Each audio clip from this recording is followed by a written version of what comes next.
If you like the story, you can support the author on Patreon. Link is in the description. Chapter 251, Complete Lockdown. Kira focused, about to continue, when he sensed something. Out of the corner of his eye, he saw Kaiba and Mokuba had come down from their room and were calmly watching the duel. They seemed unfazed by his encounter with an enemy. Kira began to suspect something. My turn. Draw, Kira said. I activate Foolish Burial to send a monster from my deck to the grave. A precise mill card. If you send something troublesome, it could be bad, the masked person replied seriously. Masked man, so, I activate my set card trap card, back to the front. I revive a monster from my graveyard in defense mode. Kira, the monster you discarded with graceful charity last turn. Masked man, correct. I revive. Spell Canceller. A metallic device appeared, taking a defensive stance in his field. Spell Canceller, Def 1600. That thing. Kira was used to using Spell Canceller to trap others. Being on the receiving end was a new experience. While Spell Canceller is on the field, neither player can activate spell cards, and all spell effects are negated, the masked person said. Therefore, your Foolish Burial is negated. You can't send a monster from your deck to the grave. Spell Canceller's absolute anti-magic power negated the spell, which shattered and vanished. With his spell negated, Kira glanced at the calm Kaiba brothers, then turned to his opponent. Let me guess. Alister, right? The masked person's eyelid twitched, clearly surprised. A second later, he laughed, ripped off his disguise. It was indeed Alister, one of the three swordsmen of Doma, and Kaiba's old rival. In the anime, he first beat Pegasus, disguised as him to duel Kaiba, even using Pegasus's Toon deck, then switched to his own Fire deck. He mixed his own cards with the Toon series, and even tied Kaiba with both their LP dropping to 0. None of Doma's three swordsmen were pushovers. Afterward, Alister learned his childhood misfortune was orchestrated by Doma's boss, Darts. His grudge against Kaiba was largely Darts' doing, so they eventually reconciled. Even when hating Kaiba, Alister was never hostile to Moku, and once entrusted him with the toy robot his brother had left behind.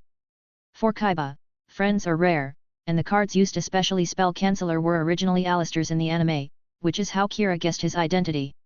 I was wondering what kind of genius it takes to get recognition from that arrogant pseudo Kaiba, Alister said, voice now much friendlier. Turns out you're pretty sharp. Kaiba coldly said, I never said I recognized you. Alister laughed it off. So you're the leader of those duelists? Kira asked. Of course. Who else? So the Blue Eyes Maid squad was your idea, figures you have weird taste. So this wasn't a shadow duel, hey? Of course not. When I heard about you, I got interested and checked your duel records, then I got even more interested. Alister glanced at the Spell Canceller on the field. You seem to have a connection with this card, right? Before you arrived, I was thinking I should find a chance to duel you.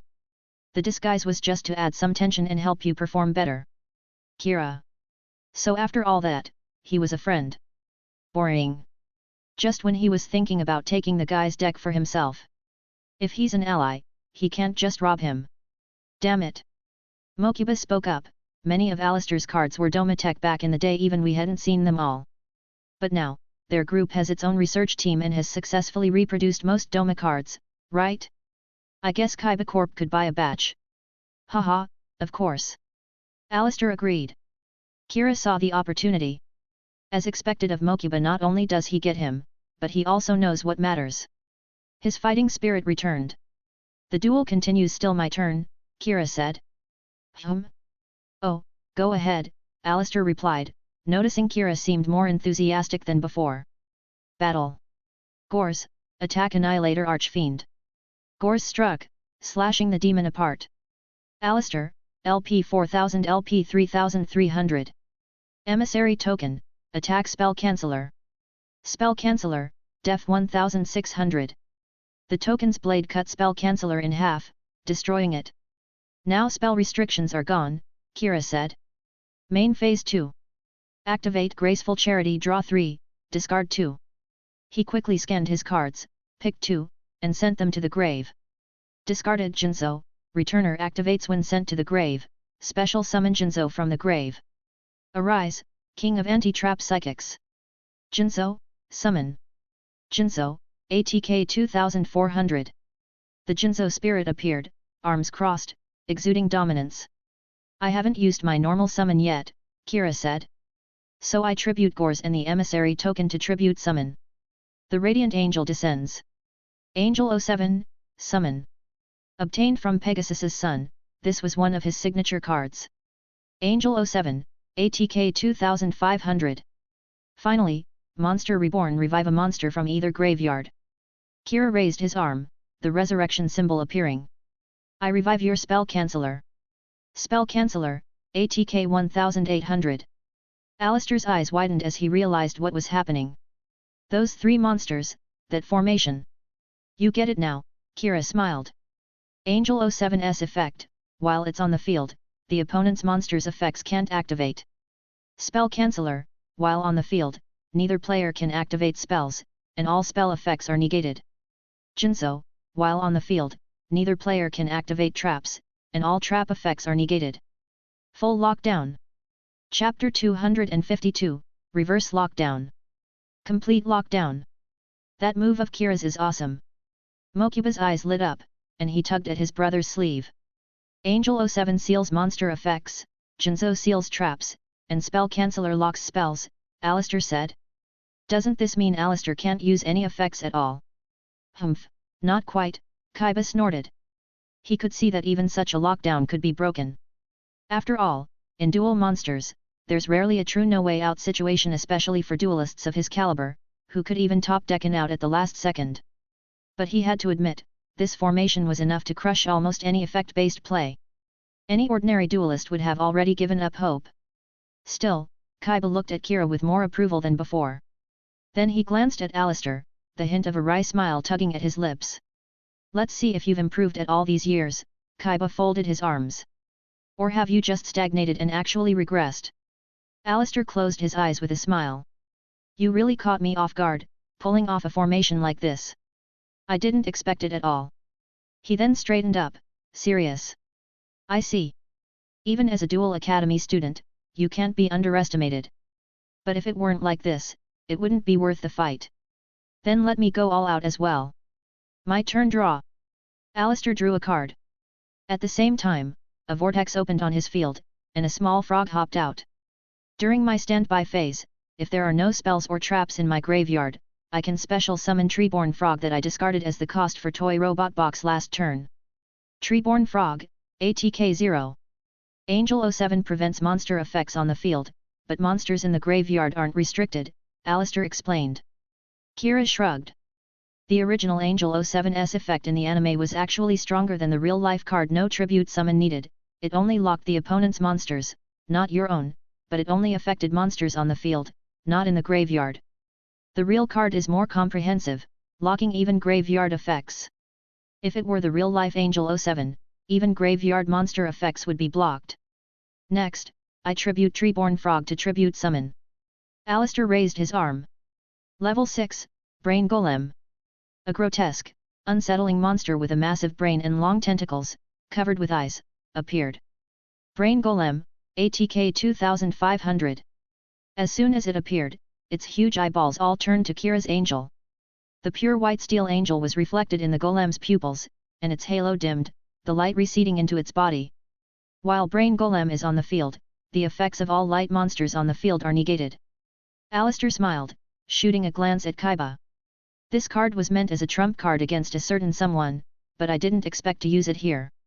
The most famous light attribute duelist in the world is, naturally, Kaiba, called the King of Light since ancient times. His main deck's Blue Eyes power are all light. So this monster was made to counter him. Kaiba, however, wasn't fazed. He just gave a small, dismissive snort. Alister actually prepared something like that for Big Brother, Mokuba frowned. But doesn't Angel 07 make all monster effects on the field invalid? Angel 07 prevents monsters from activating effects, but continuous effects like Brain Golems are still applied, Kaiba calmly explained. Brain Golem's ability doesn't need to activate, it's always on. So now, Angel 07's effect is negated. I see. Mokuba realized. Alister hasn't lost his edge at all over the years, in fact, he's improved. He found a breakthrough in such a strong lockdown so quickly. Alister continued. I can special summon Gigantes from my hand by banishing an earth monster from my graveyard. He banished another card from his grave. I banish KC1 Kraton, the earth monster discarded by Graceful Charity. Anime card. He displayed the banished card, then slid it into his deck box. Special summon Gigantes from my hand. Gigantes, ATK 1900. Next, Gigantes attacks Spell Canceller. Gigantes roared, smashing the white metal machine to pieces. It exploded in a shower of sparks. Kira, LP 1900. Mokuba, that breaks the spell lock too. Then Brain Golem attacks Jinzo. Brain Golem's tentacles wrapped up the Psychic Master. Jinzo struggled, but couldn't break free. All the Golem's eyes shot beams, engulfing Jinzo, who soon crumbled to dust. Kira, LP 1900 1800. Jinzo, damn it, another day is fodder. Battle phase ends, Alister smiled. Now the lockdown on spells and traps is lifted, so spells can now be activated. Therefore, I activate Card of Sanctity from my hand. Anime effects. The classic DM draw card appeared. Both players draw until they have 6 cards in hand. Alister and Kira both drew. Spreading out his new cards, Alister glanced at the White Angel on Kira's field and smiled. Though O7's effect is currently negated, leaving it there is still a huge threat. If Brain Golem leaves the field or is negated, O7's lockdown will return. So, just to be safe, he played another just drawn card. Hammer Shot destroy the face-up monster with the highest ATK on the field. Brain Golem, ATK 2500. Gigantes, ATK 1900. Angel 07, ATK 2500. Angel 07 and Brain Golem are tied for highest ATK, Mokuba noted. In cases of a tie, the player who activated the effect chooses which to destroy, Kaiba explained. Then I choose to destroy your Angel 07, Alister declared. The hammer fell, and Angel 07 was crushed to pieces. The situation's completely reversed now. Kira's field is empty, Mokuba said, concerned. Not just that, Alister continued. I activate Spider Web. I can add a card sent to your graveyard last turn to my hand. Anime card. A web shot from his card, snatching a card from Kira's graveyard. I add Monster Reborn to my hand. And now I activate Monster Reborn to revive a monster from the graveyard. I choose your Jinzo. Jinzo, ATK 2400. Jinzo looked miserable at being forced back to work. Not only was he cannon fodder, he was now being kidnapped by the enemy. And now I activate Junk Dealer. Anime card. Another Alister card from his duel with Kaiba. Many of his anime cards were never printed for real, especially from the Doma arc. For example, Soul Charge, used by Raphael, was banned for being too powerful. Junk Dealer lets me special summon up to 2 warrior or machine monsters from my graveyard in attack position, but their ATK is halved. I revive Spell Canceller. Spell Canceller, ATK 1800 900. Mokuba realized. Wait, this setup is... Alister just pulled a reverse lockdown? Chapter 253, Bonds Bring Miracles. Reverse lockdown. In just a few moves, the Spell Canceller and Jinzo that had been locking down Alister were now on his field. While he didn't have Angel 07, he still had Brain Golem, which negated all light monster effects. Magician of Faith is light, Silent Magician is light. If the deck's chaos themed, at least half the monsters are light, Mokuba said, clearly worried for Kira. So now, isn't he? Humph, Kaiba remained calm. Just watch. He turned his attention from Alister to Kira. You're not the kind of duelist to be stumped by this, are you? No wonder you're a legendary duelist, Kira said with a wry smile. This is a headache. Is it? Alister grinned. You don't look too troubled to me. I am, though, Kira smiled. My turn draw. He drew and quickly scanned his hand as if searching for a solution. Spells, traps, and light effects all locked down. This is tough. I guess I have to use that move. Alister frowned. Why does this feel like he's about to play his trump card? All right, here goes, Kira said, pulling out a card. I tribute your Spell Canceller and Brain Golem to special summon a powerful monster to your field. Awaken from the abyssal lava, bringer of ruin and rebirth. Level 8, Lava Golem. Alister's eyelid twitched. Using my monsters as tribute. Molten lava surged, and both the spell canceller and brain golem vanished. A massive hand reached out of the lava, followed by a burning, mountainous body towering over Alister's field. Lava Golem, ATK 3000. Mokuba, who had just been worried, was now slack-jawed. Spell/trap/effect lockdown? Not a problem. Just eat them. Alister stared at the big lump on his field, face twitching. But quickly forced a smile. Ah ha ha ha. That's a creative way to break a lockdown. No wonder he's a legendary duelist, he's got nerves of steel. True, this instantly breaks my lockdown. But now I have a monster as strong as Blue Eyes on my field, a huge risk. Indeed, Lava Golem's 3000/2500 stats match Blue Eyes exactly. But Kira smiled, he's my soul, my ace. As long as I need him, he'll naturally return to my side. He beckoned. Alright, time to come home after you're done eating. Lava Golem grunted, then lumbered across the field back to Kira's side. Alister.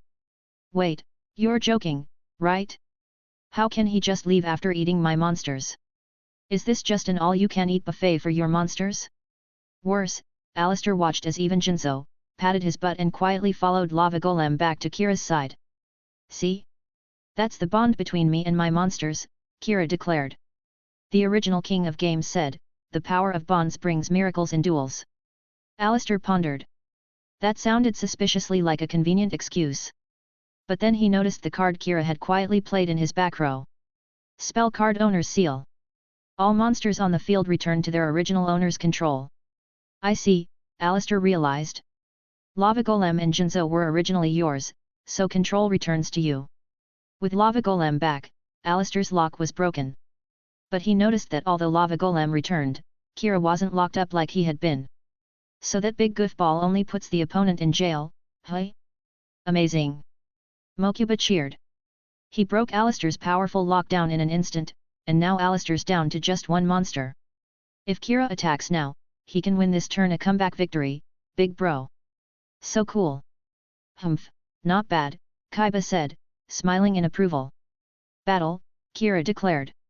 First, Lava Golem attacks Gigantes. Lava Golem's fist smashed Gigantes to pieces in a fiery explosion. Alister, LP 3300-2200. When Gigantes is destroyed by battle, all spells and traps on the field are destroyed. But both players' back rows were empty, so it didn't matter. Jinzo, direct attack. Jinzo's hands charged an energy ball that blasted forward. Kira wins. Mokuba cheered. Not yet, Alister smiled. I'm not that easy to beat. From my hand, Juragedo, I can special summon it during either player's battle step and gain 1000 LP. He revealed the card. Special summon Juragedo. Juragedo, def 1300. Alister, LP 2200-3200.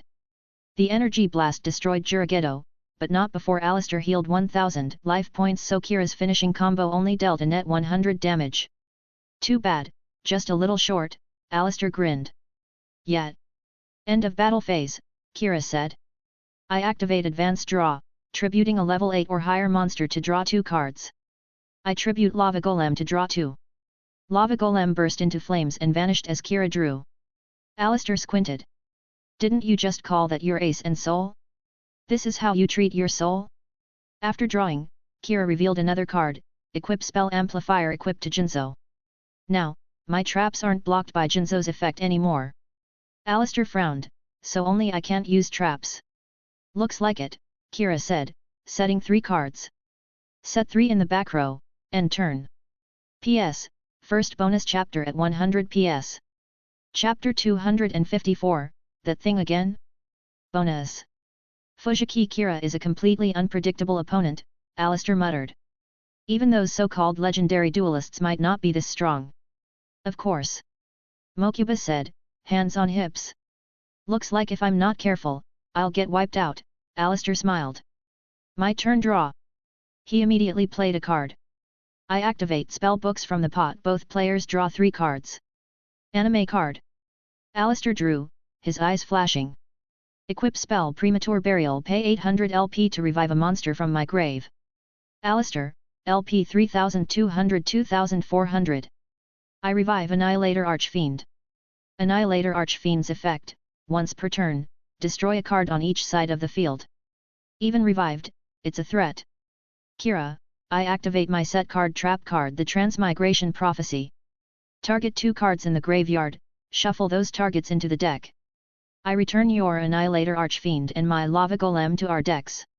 Oh, if the target of Premature Burial returns to the deck, Premature Burial loses its target and fizzles, Mokuba exclaimed. Nice move, Kira. Not so fast, Alister said, playing another card. Quick play spell Mystical Space Typhoon, destroy a spell or trap on the field. Hey! Mokuba blinked. But even if you destroy an activated trap, its effect still resolves. He's not targeting the Transmigration Prophecy, Kaiba said calmly. Indeed, Alister continued, I'm destroying Amplifier. Ah! Mokuba realized. If Amplifier is destroyed, Jinzo's effect once again applies to both players, so the Transmigration Prophecy will be negated by Jinzo's effect, Kaiba explained.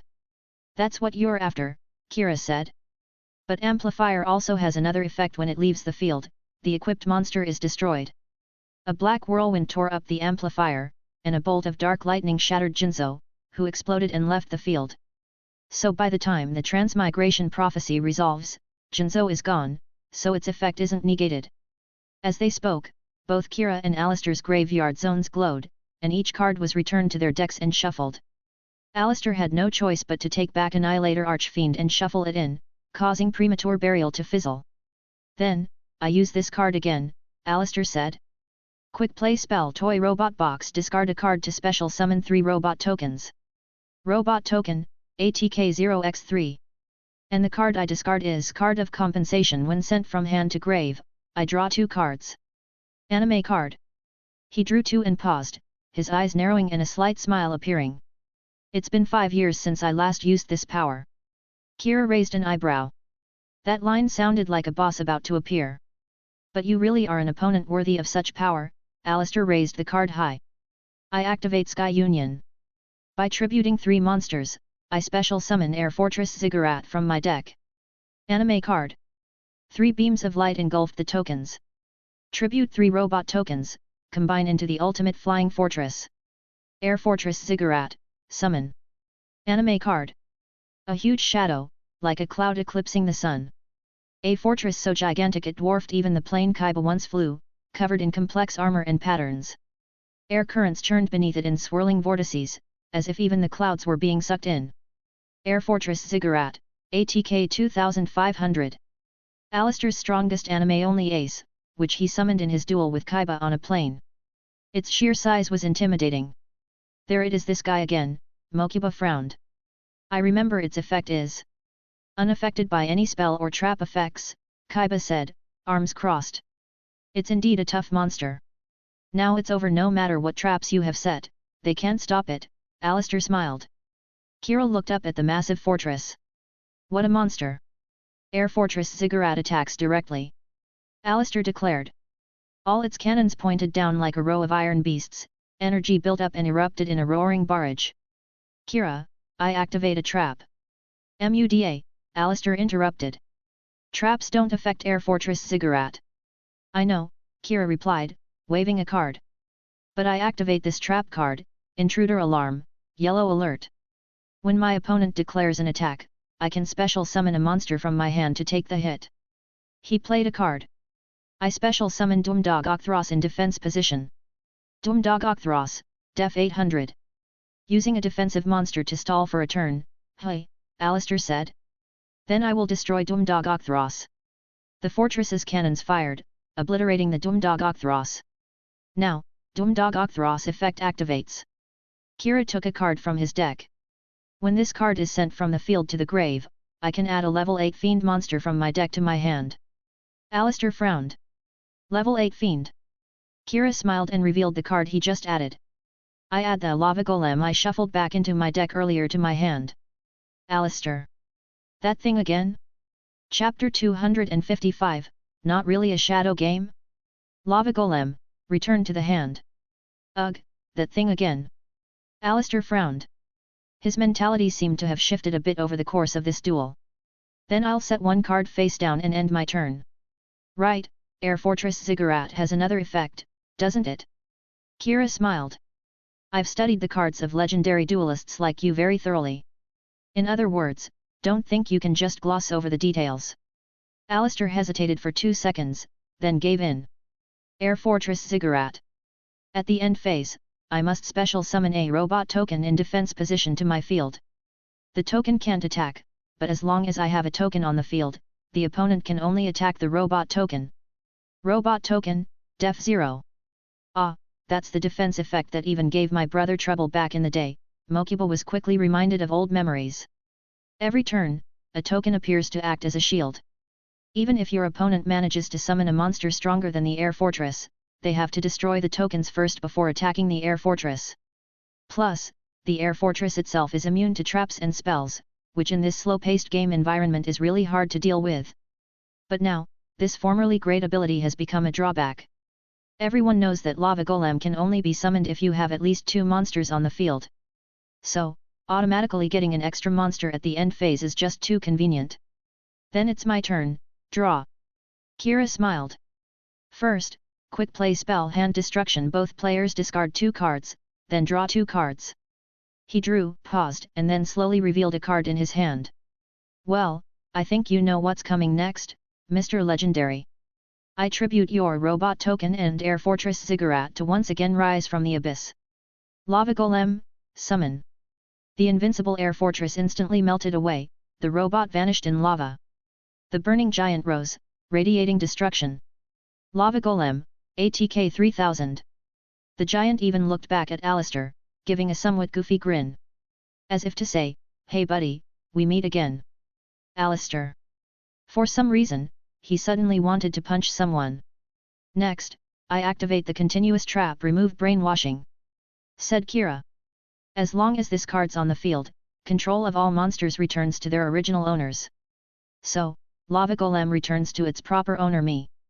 So Lava Golem patted its butt, strolled back to Kira's field, and even seemed to bow to its temporary host on the way out. Probably saying, thanks for the hospitality. Alister. After a moment of silence, he couldn't help but say, yeah, I see it now. This thing really is the soul of your deck. Remove brainwashing plus Lava Golem eat up the opponent's field, then instantly take it back. Even has a dedicated combo for it. I can't normal summon another monster the turn I summon Lava Golem, Kira said. So, Lava Golem, attack directly. Lava Golem let out a roar and fired a finishing blow. Not so fast. Alister said sternly. I activate my set card, the Trap Dimensional Prison. The attacking monster is banished. Banish Lava Golem. As the big guy's punch was sucked into a dimensional rift, Alister's mood finally settled. He took a deep breath, reflecting that maybe he really did get a little too worked up. But it's hard to keep your composure against this kind of deck. Then I'll set one card and end my turn. My turn, draw, Alister said. I activate the spell card of Burial Magic. I banish Sky Union, Toy Robot Box, and Junk Dealer from my graveyard to draw 2 cards. Anime card. His hand replenished, he continued, next, the spell card Hidden Armory. Send the top card of my deck to the graveyard, then add an equip spell from my deck or graveyard to my hand. He milled a card, then a card left the graveyard. Return the equip spell Premature Burial from my graveyard to my hand, Alister said, and activate it again. Pay 800 life points to revive a monster in attack position from the graveyard. Alister, LP 2400 LP 1600. He pulled the card from his graveyard, raising it high. Return once more Air Fortress Ziggurat. A steel shadow blotted out the sky. The Air Fortress, which had melted in lava, rose again. Air Fortress Ziggurat, ATK 2500. Kira, that was fast, you got it back out again. Direct attack with the Air Fortress. Alister shouted. It's immune to all trap effects. That's the end. Not necessarily. Kira smiled. Quick play spell Command Silencer. Negates one attack declaration and lets me draw a card. Anime card. Sonic waves swept the Air Fortress, lowering its raised cannons.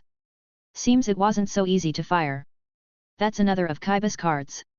Alister frowned, glancing irritably at Kaiba. Mokuba was happy, Kira's really mastered using our cards. Then I'll set 2 cards and end my turn, Alister said irritably. And at end phase, the Air Fortress's effect summons a robot token. Robot token, Def 0. My turn, draw. Kira drew, paused, and looked up at the gigantic Air Fortress in the sky. Air Fortress really is an incredible monster.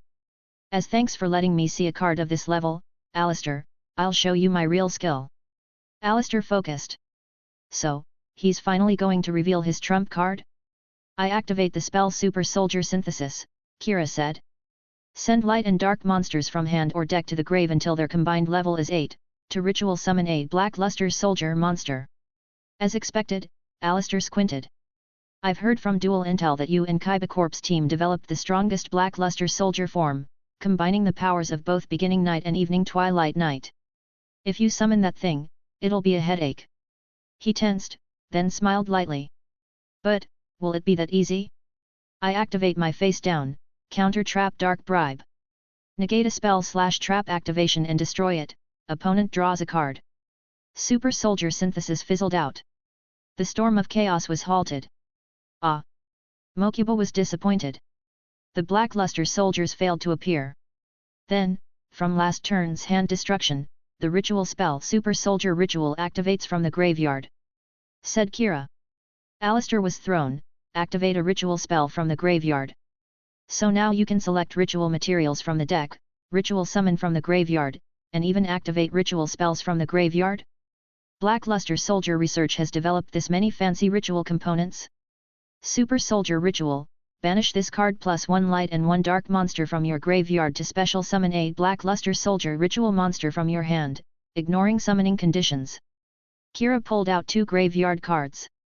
Banish the Light Magical Merchant and Dark Jinzo, Returner from my graveyard. 1 soul guides light, 1 guides darkness. The gate of chaos opens. Black Luster Soldier, summon. The souls of light and darkness spun into a vortex, sword light split the chaos, and the legendary warrior appeared. Black Luster Soldier, ATK 3000. Still not so easy, Alister shouted. Counter trap Solemn Judgment. Kira's eyelids twitched. Old man God himself, hey. Pay half my LP to negate the activation of a spell, trap, or monster summoning and destroy it. Alister, LP 1600 LP 800. Super Soldier Ritual is negated. So the Black Luster Soldier's summon is also negated. Alister smiled. Better leave him in your hand. A holy radiance fell. Old man God's phantom appeared, sternly raising a hand as if to say, not allowed. So the Black Luster Soldier's image vanished before it could fully materialize. Blocked even that. Impressive. Kira smiled, then pulled 2 more cards from his graveyard. Then, I'll banish the Light Angel 07 and Dark Jinzo from the graveyard. Alister. Again? Souls of Light and Darkness, sacrificed to chaos summoning the legendary warrior. Kira raised his arm. Heaven and earth open. Level 8 Black Luster Soldier Envoy of the Beginning, summon. The souls of light and darkness were sacrificed again, chaos storm surged, sword split the void, and the Black Luster Soldier descended as if from beyond the stars. Black Luster Soldier Envoy of the Beginning, ATK 3000. Alister said heavily, even this couldn't stop Black Luster Soldier's arrival. But he quickly added, however, the envoy can only choose to attack twice, or banish 1 monster. I have the Air Fortress and a token as shields. Even the envoy can't break through this turn. Kira smiled, revealing another card. Spell card Primal Seed. Can only be activated when Black Luster Soldier Envoy of the Beginning is on the field, return 2 banished cards to the hand. Alister's heart skipped a beat. The envoy's exclusive spell. Recovering banished cards? Masaka. Could it be? I return these 2 banished cards. Kira revealed 2 cards. Jinzo and Lava Golem, returned to hand. Alister instantly wore a pain mask. I knew it. It's that guy again. He immediately realized what was about to happen. But so what if you realize? There's nothing you can do.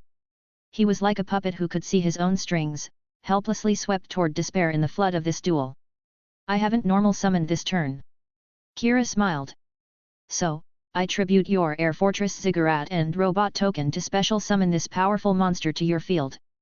Once again, rise from the abyss with the power of destruction and rebirth. Level 8, Lava Golem. The invincible Air Fortress, with its shield token and immunity to traps and spells, was like a helpless lamb before the even more invincible Lava Golem. Once again, Lava Golem feasted, then gave Alister another goofy grin. Third time's the charm. Hello again, and goodbye. After eating its fill, Lava Golem patted its butt and returned to Kira's field. Lava Golem, ATK 3000. Of course, the continuous trap remove brainwashing is still on the field, Kira explained, so Lava Golem immediately returns to my field upon summon. Alister. Then, Lava Golem, Kira said politely, direct attack Alister. Lava Golem let out a war cry. Lava Chicken. In the last moment before being consumed by the flames, Alister looked to the sky, suspicion in his eyes. He'd told Kira before, don't worry, this is just a friendly duel, not a shadow game, so don't be nervous. But now he was starting to doubt himself. Was it really not a shadow game? Why did playing these cards hurt so much? Alister, LP 800 LP 0. Chapter 256, Do you know Mr. Merrick? Bonus. He lost. Alister looked up at the sky, a little dazed. After about 2 seconds, realizing he wasn't dead and his soul was still in his body, he finally understood. Oh, I guess it wasn't a shadow game. Back then, Alister and the other two of the Doma 3 swordsmen gained dark powers through the seal of Auric Halcos. After Dart's fall, they were redeemed and lost those powers. But the experiences with Doma allowed Alister to unlock a talent for shadow games. Even without the seal, he'd learned to use shadow games. Over the years, he set up a shadow duelist alliance, using dark duels to punish evil, a sort of atonement for past sins. So he'd played a lot of high-stakes duels, and his skills hadn't dulled.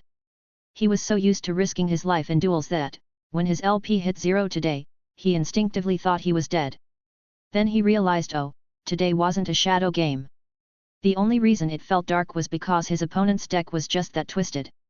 They say the way you play reflects your heart. After being Lava Golem D3 times in one duel, Alister's mind was filled with that grinning giant.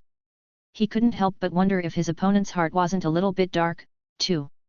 You're amazing, Kira. Even Alister couldn't beat you, Mokuba patted him on the back, laughing. Maybe you can even go toe-to-toe with my brother now. The semester was almost over, and the half-year promise with the president was approaching. The next Duel City tournament would open at the end of the semester. That'd be Kira's main event this winter break. Dueling the president. Kira glanced at the president, who was also looking at him. Their eyes met, and the president's lips curled in interest. Strangely, just from that look, Kira could almost hear his voice in his mind. Fujiki Kira, the time has come. Full speed ahead duel. Kira's duel was great, right? Mokuba smiled at Alister. Actually, Mokuba's relationship with Alister was better than with Kaiba. Back then, Alister saw his late brother in Mokuba and even gave him his brother's most precious keepsake. Since then, Mokuba had kept in touch. Yeah, I guess. Pretty impressive, played, pretty well. Alister said this, but his expression toward Kira was odd. It felt a bit forced, like he wanted to say more but couldn't. Can't deny he's good, he lost, after all. But to say it was beautiful duel? As the victim, he really couldn't. By the way, Alister remembered, Kira, you're in RA Yellow Dorm at Duel Academy, right? That's right, Kira confirmed. Oh ho, such an excellent student only in Yellow Dorm. Duel Academy sure can't spot talent, Alister said dryly. Aren't all the elites in Blue Dorm? I bet the teachers and principal together couldn't handle a freak like this. Nah, Yellow Dorm's great, Kira smiled. I personally like being in Yellow Dorm. Alister pondered. Speaking of RA Yellow. Naturally, he thought of the squishy chicken among the Egyptian gods, and then of its master back in Duel City. And then of the lava golem that kept eating his monsters this duel. Can I ask, Kira, Alister said, do you know Merrick Ishtar? I've just heard he was a legendary duelist who controlled the gods, but I've never met him, Kira replied. I see. Alister laughed awkwardly. I've never met him either, but I think if you two met, you'd have a lot in common. You'd probably get along well, ahaha. Kira narrowed his eyes. What does that mean? Are you saying my deck's as cursed as his? But, facing someone who just got lava golem d3 times and then KO'd by the same monster, it's hard to argue. But Merrick had the most notoriously cursed Egyptian god, the winged dragon of Ra. If I could get an anime effect Egyptian god card, then I'd really deserve the yellow robes. He shook his head. Forget it. Too far-fetched.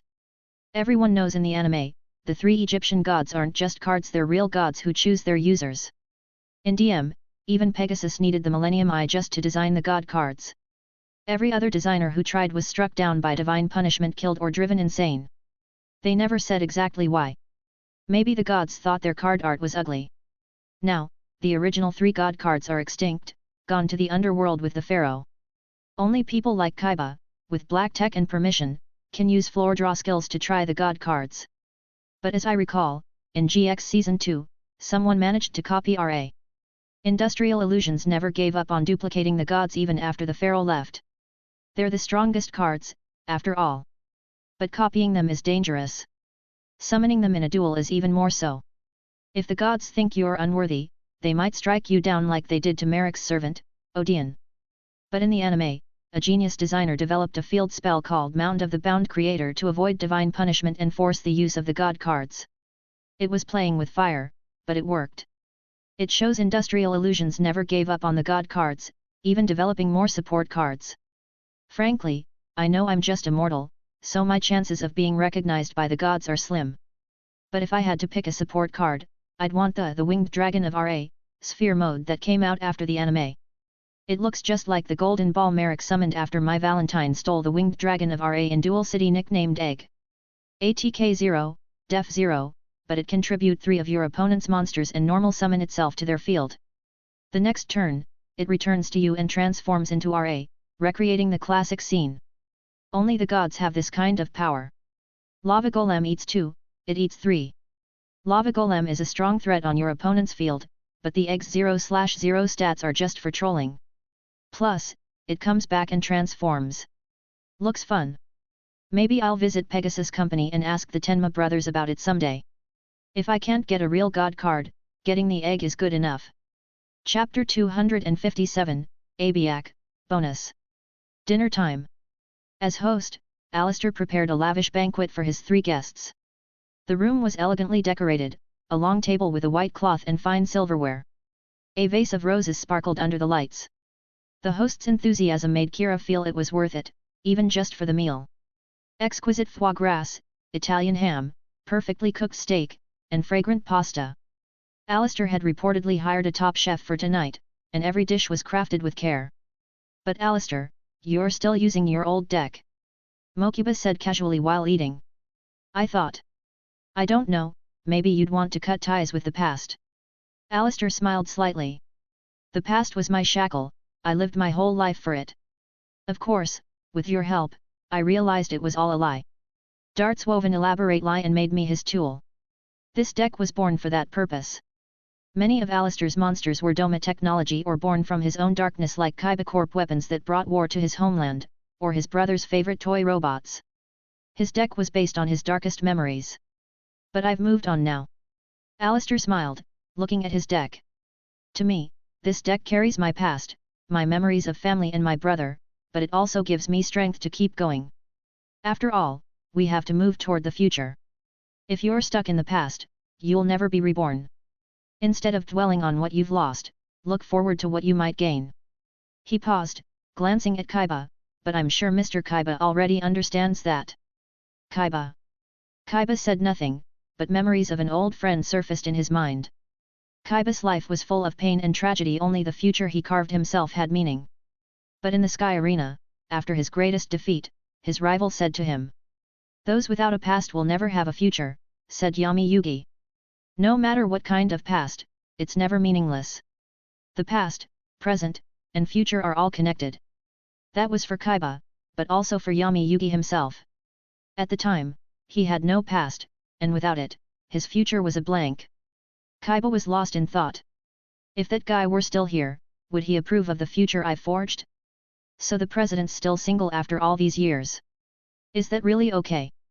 Alister joked. Kaiba deadpanned, boring. After all, the president wants to be king of games, relationships just get in the way.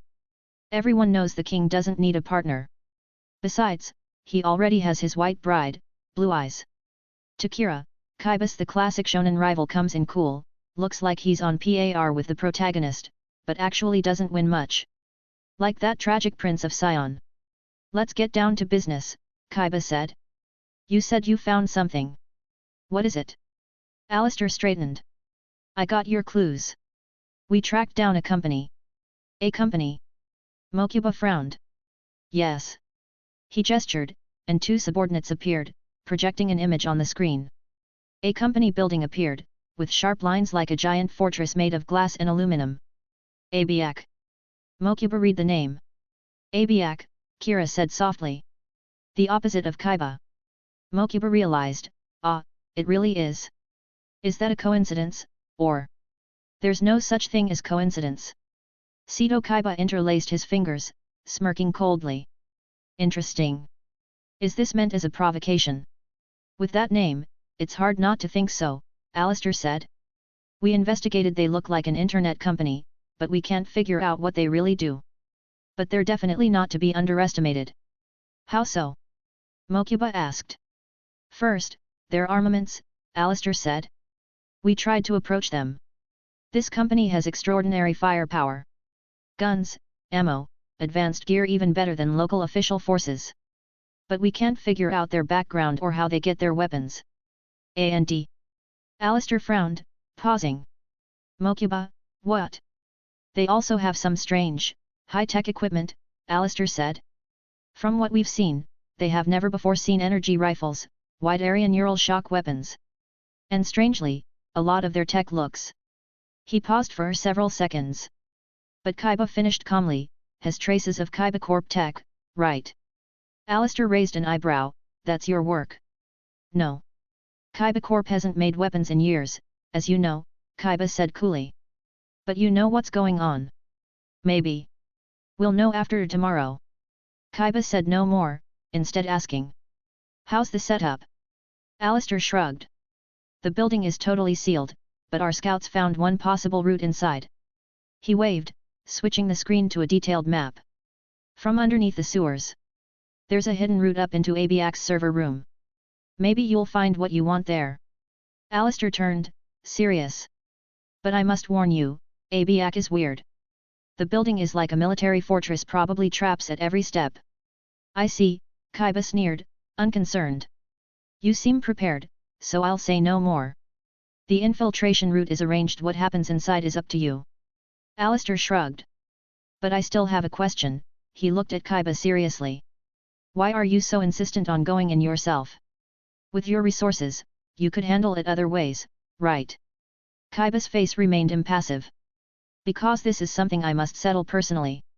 Chapter 258, The Resolve of a Victor. The result is in. A grand arena, stands packed with crowds, a sea of people roaring like the ocean. The judge, holding a microphone, announced with dramatic enthusiasm. The winner of the finals, the new Duel King, is Fujiki Kira. Applause and cheers erupted as if the entire arena had caught fire. Even before the judge's words faded, the place was already boiling over, thunderous applause drowning out all else. Spectators leaped to their feet, waving flags bearing the victor's name. Kira stood at the center of the arena, suddenly finding the lights glaringly bright. All around, the cheers and shouts, the sudden arrival of the highest glory at the summit of this world. His first feeling wasn't excitement, but confusion. Wait, how did I get here? Why does it feel like I just skipped a whole season's worth of progress? Kira frowned. He vaguely remembered infiltrating that company called Aak with the president and Alister. They'd entered through the sewers, hacked the express elevator with Mokuba's remote help, and reached the server room. And then, suddenly, he was here? Just like that, he'd become the Duel King. And that wasn't all. He quickly realized his bank account was now overflowing with a dizzying sum. He owned a garage full of luxury cars, and mansions so many he'd lost count. The nearest, for instance, was a manor just outside Domino City. Strolling through the vast estate, magnificent buildings, manicured gardens, exquisite sculptures and artwork, he suddenly felt like a spectator in first person, as if witnessing some alternate timeline's version of himself, a self who'd won everything through dueling, who stood atop the world. "Kira-sama, your bath is ready." Turning around, he found an actual maid in the manor. Her dress floated lightly, white stockings hugging her shapely legs, collarbone and mysterious curves exposed, as soft as clouds. "Would you like your bath now, master?" The maid smiled sweetly, starting to undo her belt as she spoke. "Wait a minute." Kira raised his eyebrow, stopping her with a gesture. "What exactly are you trying to do?" The maid blinked innocently. "Serve you, master." Kira. Sensing things were about to spiral out of control, Kira coughed. "Silence." At his word, the scene froze. The vast mansion, the dreamy little maid, everything twisted and warped before his eyes. Colors blurred and smeared, clear outlines dissolving. Then, as if the world were a shattered mirror, everything broke into countless fragments. All those vivid details vanished in an instant, replaced by chaos and darkness, a void stretching to infinity. Only a long corridor appeared before him, its end unknown. The figure of silent magician materialized at his side. That was an illusion. Kira frowned. Some kind of enemy hallucination. Silent magician shook her head.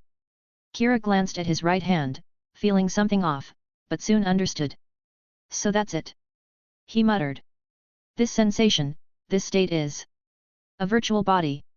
He wasn't in reality but in a digital state, like when connected to a link system. He'd somehow been accelerated into a virtual world created by some high-tech process, Kaiba Corp level tech. Everything he'd just seen was a data projection. Now, with the spirit's help, he'd pierced the opponent's illusion, but he was still inside this virtual world, just viewing its deeper layer. He looked down the corridor stretching out before him. "So, this is their invitation." He chuckled, glancing at Silent Magician. "What do you think, should we accept their challenge?" Silent Magician nodded, raising her staff to her chest in agreement. So Kira strode forward into the darkness. Soon, he noticed the corridor walls resembled mirrors, and as he walked, distorted images began to appear. He recognized everyone in the reflections. Rex Raptor, for example. Rex's face was twisted in hatred and resentment as he glared at Kira. "My comeback match, my chance. You took everything from me." "Oh." Kiran replied casually, not even slowing down as he passed Rex by. "Rex, you at number percent and..." Next was Shell from Neodoma, also full of hatred. "You stole my best deck, my very life. How does it feel to become a victor by stepping on so many corpses?" "Not bad." Kira shrugged. "Your cards were pretty useful." "Shell, you son of..." But he didn't finish. Kira didn't pause, leaving him behind as well. Kira quickly realized, in these mirrors, he was seeing all his defeated opponents. Some accused him of taking everything, some said his joy was built on their pain, others claimed he'd stop at nothing for victory. But Kira just smiled and kept walking. At some point, he stopped, speaking calmly into the darkness. "You can stop this pointless exhibition now. You do realize these are all people I've already beaten, right? Don't tell me you thought parading a bunch of losers would scare me." A brief silence. Then, a faint blue light appeared in the darkness.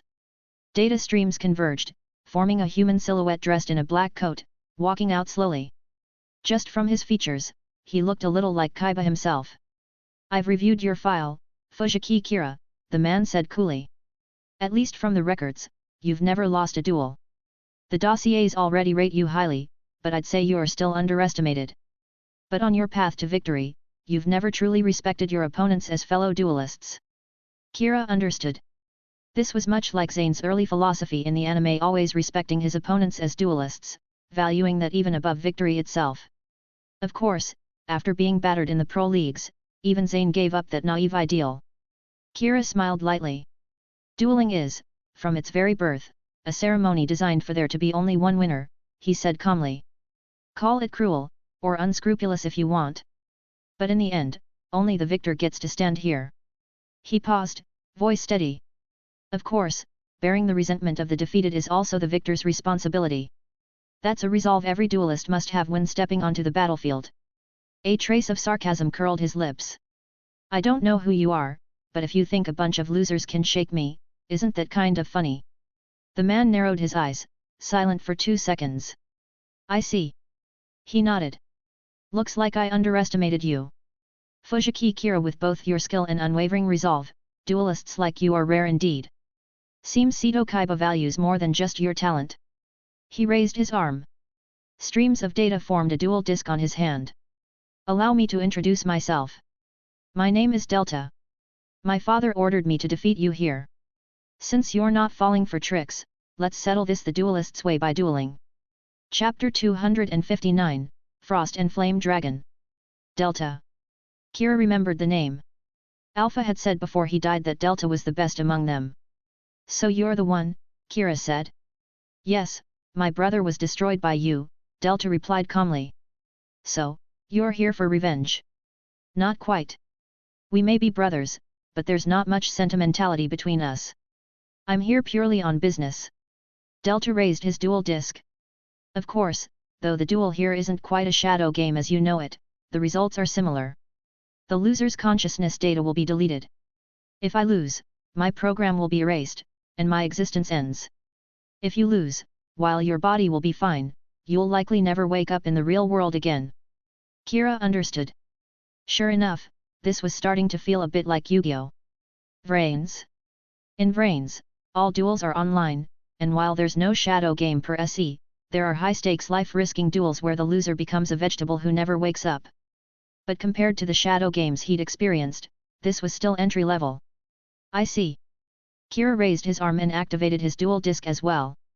Duel. ×2. Kira, LP 4000. Delta, LP 4000. I'll go first. Draw. Kira said. I'll set a monster face down in the front row, set one card in the back row, and end my turn. Standard opening. Delta nodded. Then, my turn draw. First, I activate the spell trade-in, discarding a level 8 monster from my hand to draw 2 cards. I discard level 8 Tyrant Dragon and draw 2. He slowly selected a new card from his hand. Next, I activate the continuous spell Future Fusion. Kira's eyelid twitched. Wow, the Eternal Forbidden card. Banned since 2012, and only released after being heavily nerfed in 2017. But in GX, there were actually 2 versions of Future Fusion, Zane's equipped version, and a later continuous version identical to the original real card. Delta's was the continuous spell version.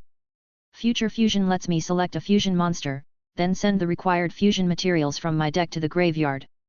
On my second standby phase, that monster is fusion summoned. As the name suggests, it lets you fuse in the future. Of course, the real reason it was banned wasn't the fusion, but the ability to mill the deck so precisely. And the monster most often paired with Future Fusion was. I choose this fusion monster, Delta revealed a card, 5-headed dragon. Kira narrowed his eyes. Of course. F.G.D used by the 5 evil Kaiba Corp board members, with 5000 ATK/def, one of the highest stat monsters in Yu-Gi-Oh! But the point is, its fusion requirement is just any 5 dragons. FGD requires 5 dragon-type monsters, Delta said, sending 5 cards from his deck to the graveyard. So I send 5 dragons to the graveyard. 5 dragons swept into the graveyard instant, precise milling. That's the true power of Future Fusion. Delta paused, then smiled lightly. All my cards physically exist in the Aak building, he said. If you beat me, you can take my deck or any rare card stored in the building. Ha, you're generous, Kira grinned. Don't mind if I do. As you say, the winner takes all, that's only natural. Delta shrugged, as if indifferent. Next, I activate the spell Graceful Charity, draw 3 cards, then discard 2. Delta continued, then I play Silent Doom to special summon a normal monster from my graveyard in defense position. A card slid from his graveyard. The Gemini monster Darkstorm Dragon can be treated as a normal monster in the graveyard or on the field, so I special summon it in defense. Darkstorm Dragon, Def 2500. Kira remembered that the previous AI trio also used Darkstorm Dragon. Considering they were based on Kaiba and all had a fondness for dragons, it wasn't surprising. Now, as a Gemini, Darkstorm Dragon can be normal summoned again to gain its effect, Delta said. I normal summon it to gain its effect. Once per turn, by sending a face-up spell/trap to the graveyard, destroy all spells/traps on the field. He pulled his continuous spell from the slot, sending it to the graveyard. I send Future Fusion to the graveyard, your back row is destroyed. Darkstorm Dragon spread its wings, summoning a black hurricane. Kira's set card flipped and was shredded by the storm. Continuous trap dragon capture jar. Cautious, aren't you? Kira smiled. Removing the threat from dragon capture jar. You used that card against Kaiba's duel program before. Since you'd expect to face AI like us in Aak, there's a good chance you included anti-dragon measures in your deck. Delta's tone was calm as ever.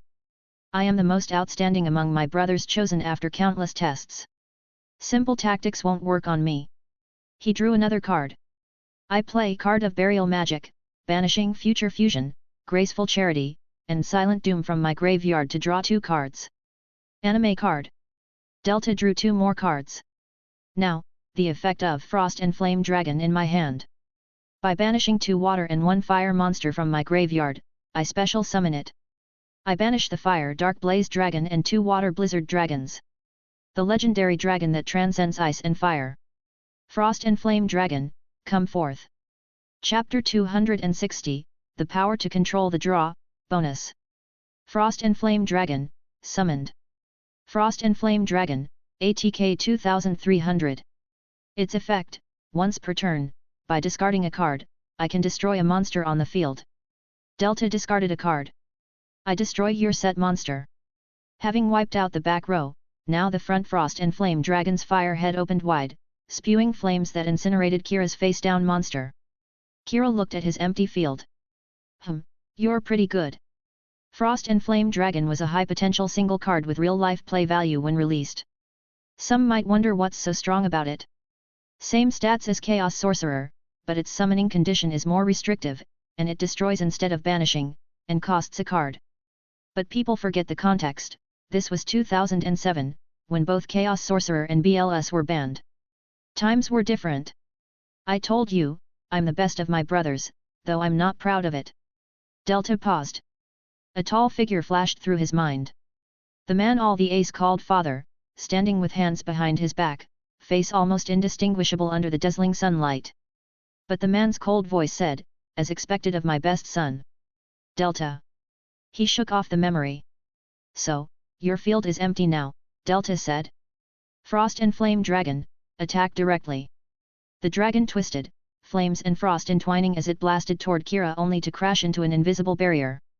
What? Delta frowned. The monster you destroyed was Winged Kuruba. Kira revealed the monster card from his graveyard. When Winged Kuruba is destroyed, I take no battle damage for the rest of this turn. Such a useless card. Worthy of a Kaiba-inspired AI, even his trash talk was authentic. Then, I set 1 card and end my turn. My turn. Draw. Kira said. I also play Graceful Charity, draw 3, discard 2. He discarded 2, but soon a card slid out of the graveyard. One was Card of Compensation, whose effect lets me draw 2 when sent from hand to graveyard. Anime card. Kira drew 2 more, then revealed a monster in his hand. Spell Striker. By banishing a spell card from my graveyard, I special summon it. I banish Card of Compensation to special summon Spell Striker. Spell Striker, ATK 700. Then, I tribute Spell Striker. Kira raised his hand. Sovereign of the Sky, Incarnation of the Storm, descend. Raza the Storm Monarch, summon. Clouds churned in the virtual sky, forming a massive vortex. A green storm swept the data world. The Monarch of Wind rode the hurricane, churning even the abyss to chaos. Raza the Storm Monarch, ATK 2400. A Monarch. Delta's expression changed. The Monarch's legendary, top-tier rare cards built on tribute summoning. Each attribute had a monarch who could instantly change the game upon arrival. And according to prior intel, Kira had never used a monarch before. Raza's effect on tribute summon, return a card on the field to the top of its owner's deck. I put Dark Storm Dragon on top. A green cyclone swept up the Dark Dragon, which vanished, turning into a golden beam returning to Delta's deck top. Return to the top. Delta's face grew grim. It's not just removal, it even locks out a good draw. So this is the terror of Raza. Kira had analyzed this before. Compared to the real card, Raza was even stronger in the anime. Not only could it bounce any card, it also controlled the opponent's next draw. He could ensure the opponent drew a useless card next turn. Even in real play, this was a powerful tactic, especially in the anime, where it essentially killed off top-deck miracles. Except against the rarest Destiny hackers like Yuma Tsukumo and Zexal, who once literally reprinted a new card on top of his deck in front of his opponent. But that was plot armor, only possible in extreme situations. Normally, if your next draw is locked, there's no chance for a miracle top deck. That's Raza's most terrifying power. I put Darkstorm Dragon on top. Kira repeated. This meant Delta's next draw would be Darkstorm Dragon. With only 2 cards left in hand, and no way to use a level 8 monster he'd just drawn, summoning it would be nearly impossible. Now, Raza attacks Frost and Flame Dragon. The Storm Monarch raised both arms, and the Tempest dominated the field. Miniature whirlwinds expanded, slashing Frost and Flame Dragon to pieces. The Great Dragon roared and vanished. Delta, LP 4000 LP 3900. Then I set 4 cards and end my turn. With a flourish, Kira filled his back row with 4 set cards, then smiled and gestured for Delta's turn. Come draw your card. We both know what it'll be. Chapter 261, Is this never going to end? Bonus. It's my turn. It was Delta's turn. But he lowered his head and looked at his deck, his eyes on the top card seemingly unknown, but in reality already decided. He didn't draw immediately. After a moment, he muttered. How ironic. Just like my life, if beings like us are even allowed to have the concept of a life at all. Oh? What do you mean? Kira asked with interest. It looks like the future is unknown, but from the moment we're born, it's actually already decided, isn't it? Delta said. Now that you mention it, I did feel something was off from the start, Kira said. Intercepting me here and dueling me may be your mission, but you don't seem all that enthusiastic. Or willing. Does it matter if I'm enthusiastic or not? Delta said calmly. Our reason for existence, our goals, everything about us. We are given thoughts, but not the freedom to use them to decide our own future. He closed his eyes and smiled faintly. But that's enough. To be the right hand of my father, and to do something for him, that's enough. The image of the man surfaced in his mind again. And the moment when that man handed him this card, his deck's ace, Darkstorm Dragon. You're my best son. I trust your abilities. I know you won't let me down.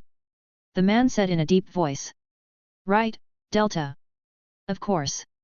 He lowered his head and solemnly accepted the card. I won't let you down. Never.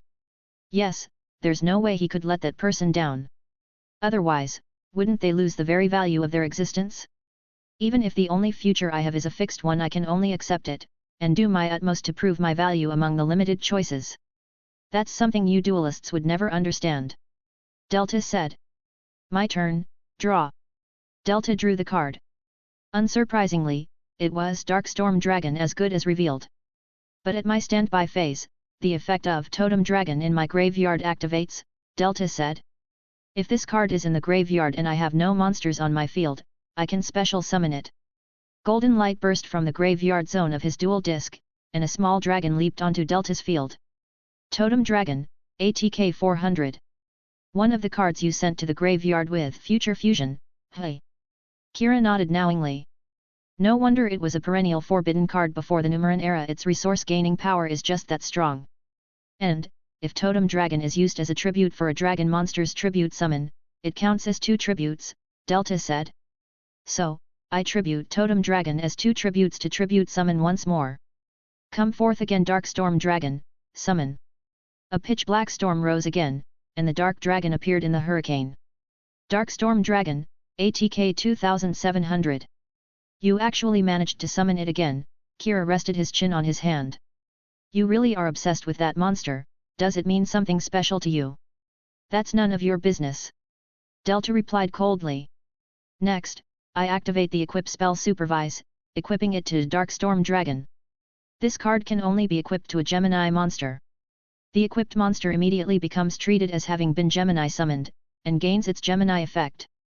Darkstorm Dragon's Gemini effect, by sending a face-up spell/trap you control to the graveyard, you can destroy all spell/trap cards on both sides of the field. Kira nodded slightly. That's a powerful effect.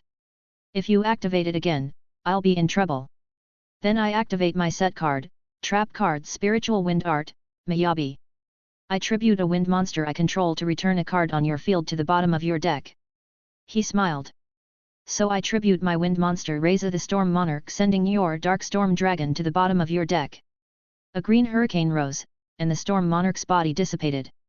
The storm then swallowed Dark Storm Dragon as well. The poor dragon, just summoned, was swept away in a flash of gold back into Delta's deck, this time, to the very bottom. Delta froze. Bounced back to the deck again. In just a moment, his Dark Storm Dragon had been sent back to the deck twice in a row. Half a second later, he finally lowered his hand, which had been raised to continue his play, and took a deep breath. Stay calm. Stay calm. He was the best among all his father's sons, not just in strength, but also in psychological fortitude. He couldn't fall into this guy's rhythm. It's not over yet. Delta opened his eyes again, speaking in a low voice. Supervise has another effect. If the face-up card is sent from the field to the graveyard, I can special summon a normal monster from my graveyard. Since the equipped Dark Storm Dragon was sent back to the deck by you, Supervise loses its target and is sent to the graveyard, so its effect activates. A card exited his dual disc's graveyard. And the monster I'm summoning is the other one I discarded as cost 4 Frost and Flame Dragon last turn. As he raised the card, the image of his father flashed before his eyes again. With a stern, heavy gaze, he watched as he handed over this card. Don't let me down. Delta's voice was full of power. Revive the second Dark Storm Dragon from my graveyard. The storm rose again. Its body as heavy as thunderclouds, scales glimmering with a dim light, wings spread to blot out the sky as dark winds howled. Dark Storm Dragon, summoned once more. Dark Storm Dragon, ATK 2700. You actually managed to bring it out again. Kira looked up at the dragon riding the storm. That dragon really does mean something special to you, doesn't it? My father trusts me, and I'll do anything for him. That's all I need. Delta shouted. Attack directly with Dark Storm Dragon. A pitch-black hurricane, filled with razor winds, roared toward Kira with a world-ending force. I see. I guess this card carries your so-called father's expectations. It's the reason you exist and fight. Kira smiled slightly. Maybe you're right.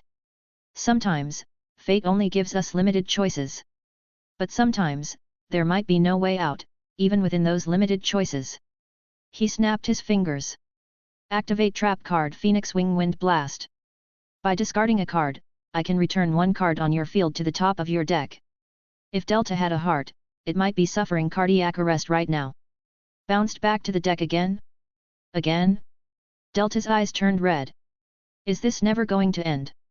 Chapter 262, He's Not Human.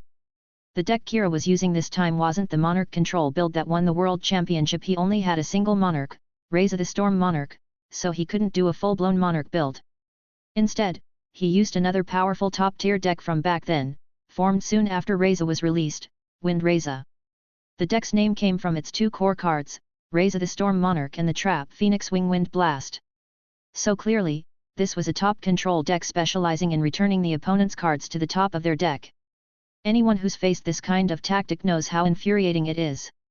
It's bad enough in real life, in an anime world overflowing with lucky top decks, it's even worse.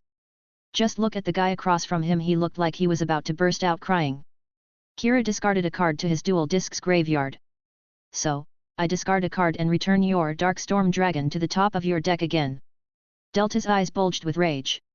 He was down to his last card in hand, and it wasn't anything that could save him in this situation. With Dark Storm Dragon bounced to the top of his deck, even if he survived the next turn, all he could do was draw Dark Storm Dragon again next turn, and then he'd be stuck with two cards in hand he couldn't use. Which brings to mind that famous meme. Omi wa Mao Shindiru. There are those who are alive but are already dead. Is this really the end? Delta struggled to raise his head, looking at Kira, who now seemed to tower infinitely in his eyes, an insurmountable mountain, an embodiment of fate itself. Maybe the opponent was right. This card, fated to be bounced to the top of the deck, was his destiny. No matter how hard he tried, everything he did was futile, nothing but a pointless struggle. In the end, he couldn't change anything, just as next turn he'd be forced to draw Dark Storm Dragon again. I'm sorry, father. He closed his eyes, unconsciously. But his opponent was too strong. With his eyes shut, the image of the man appeared before him again. Still expressionless, still silent. But even so, those eyes felt like cold steel knives, hacking into his heart. The pain brought him back to his senses. No, it's not over yet. He opened his eyes again, his old promise echoing in his ears. I will never let you down. He was the best among all the children, the one his father pinned all his hopes on, the most special one. He couldn't fail. Chain 2 Phoenix Wing Wind Blast. Activate my set card. Quick play spell. Spell textbook. Anime card. Kira frowned. Wait, wasn't that an anime-only card? Discard all cards in your hand to activate it. Delta discarded his hand to the grave and said in a low voice. Draw the top card of your deck. If it's a spell, you can activate it immediately, ignoring costs. If not, send it to the graveyard. Oh, Kira remembered now. The card Yami Yugi used in the Battle City arc, when Kaiba's obelisk attacked Slifer. Yugi discarded his hand, then top-decked Card of Sanctity, instantly boosting Slifer's power to 6,000, stunning Kaiba. Now, this was indeed Delta's last chance. If he waited for Phoenix Wing Wind Blast to resolve and Darkstorm Dragon got bounced to the top, and then played spell textbook, he'd just draw Darkstorm Dragon, not a spell, and be finished. This was Delta's true last-ditch gamble, betting everything on one final draw. Interesting. Kira squinted slightly. Could an artificially created AI, even one with unbreakable fighting spirit, top deck like a real duelist? Once this effect resolved, Delta would have an empty field and no cards left. Delta looked at his deck, put his hand on the top card, and closed his eyes. In darkness, his father's image appeared again. Draw. Delta drew, and raised the card high. Spell card. Dragon's Mirror. Kira raised an eyebrow. Damn, he actually drew it. Dragon's Mirror effect. By banishing fusion material monsters from my graveyard, I can fusion summon a fusion monster. Delta shouted as 5 cards slid from his graveyard. I banish Tyrant Dragon, Exploder Dragon and Wish Dragon discarded by Graceful Charity, Frost and Flame Dragon destroyed last turn, and Troop Dragon I just discarded for spell textbook. 5 dragons in total. 5 dragons appeared, swirling into a fusion vortex. A vortex of earth, water, fire, wind, and darkness erupted into a column of light. A divine dragon spread golden wings and descended, mighty enough to blot out the sky. The strongest, most evil fused dragon in the world, breaking through fate itself. F.G.D, 5-headed dragon, summon. 5-headed dragon, ATK 5000. The highest basic stats in Yu-Gi-Oh!, the original 5-monster fusion 5-headed dragon appears. Kira looked up at the mighty dragon, feeling a pressure from the swirling elements. While the 5-headed dragon is often joked about by players as Paper Dragon, its presence as a dual monster is still impressive. 5-headed dragon, direct attack. Delta nearly roared at the top of his lungs. All 5 mouths of 5-headed dragon opened, 5 elemental breaths gathered, about to unleash an apocalyptic blast. Kira's field was empty, but he faced the vortex calmly, muttering to himself, even the obsession of an AI can go this far, hey. At least in terms of dueling, you're a worthy opponent. He paused, then smiled. But...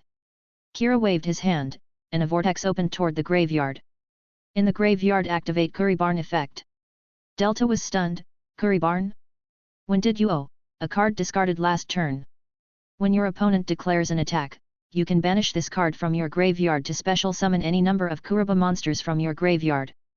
Kira pulled a card from his graveyard. I revive Winged Kuriba. Winged Kuriba, Def 200. That guy again. Delta clicked his tongue. So troublesome.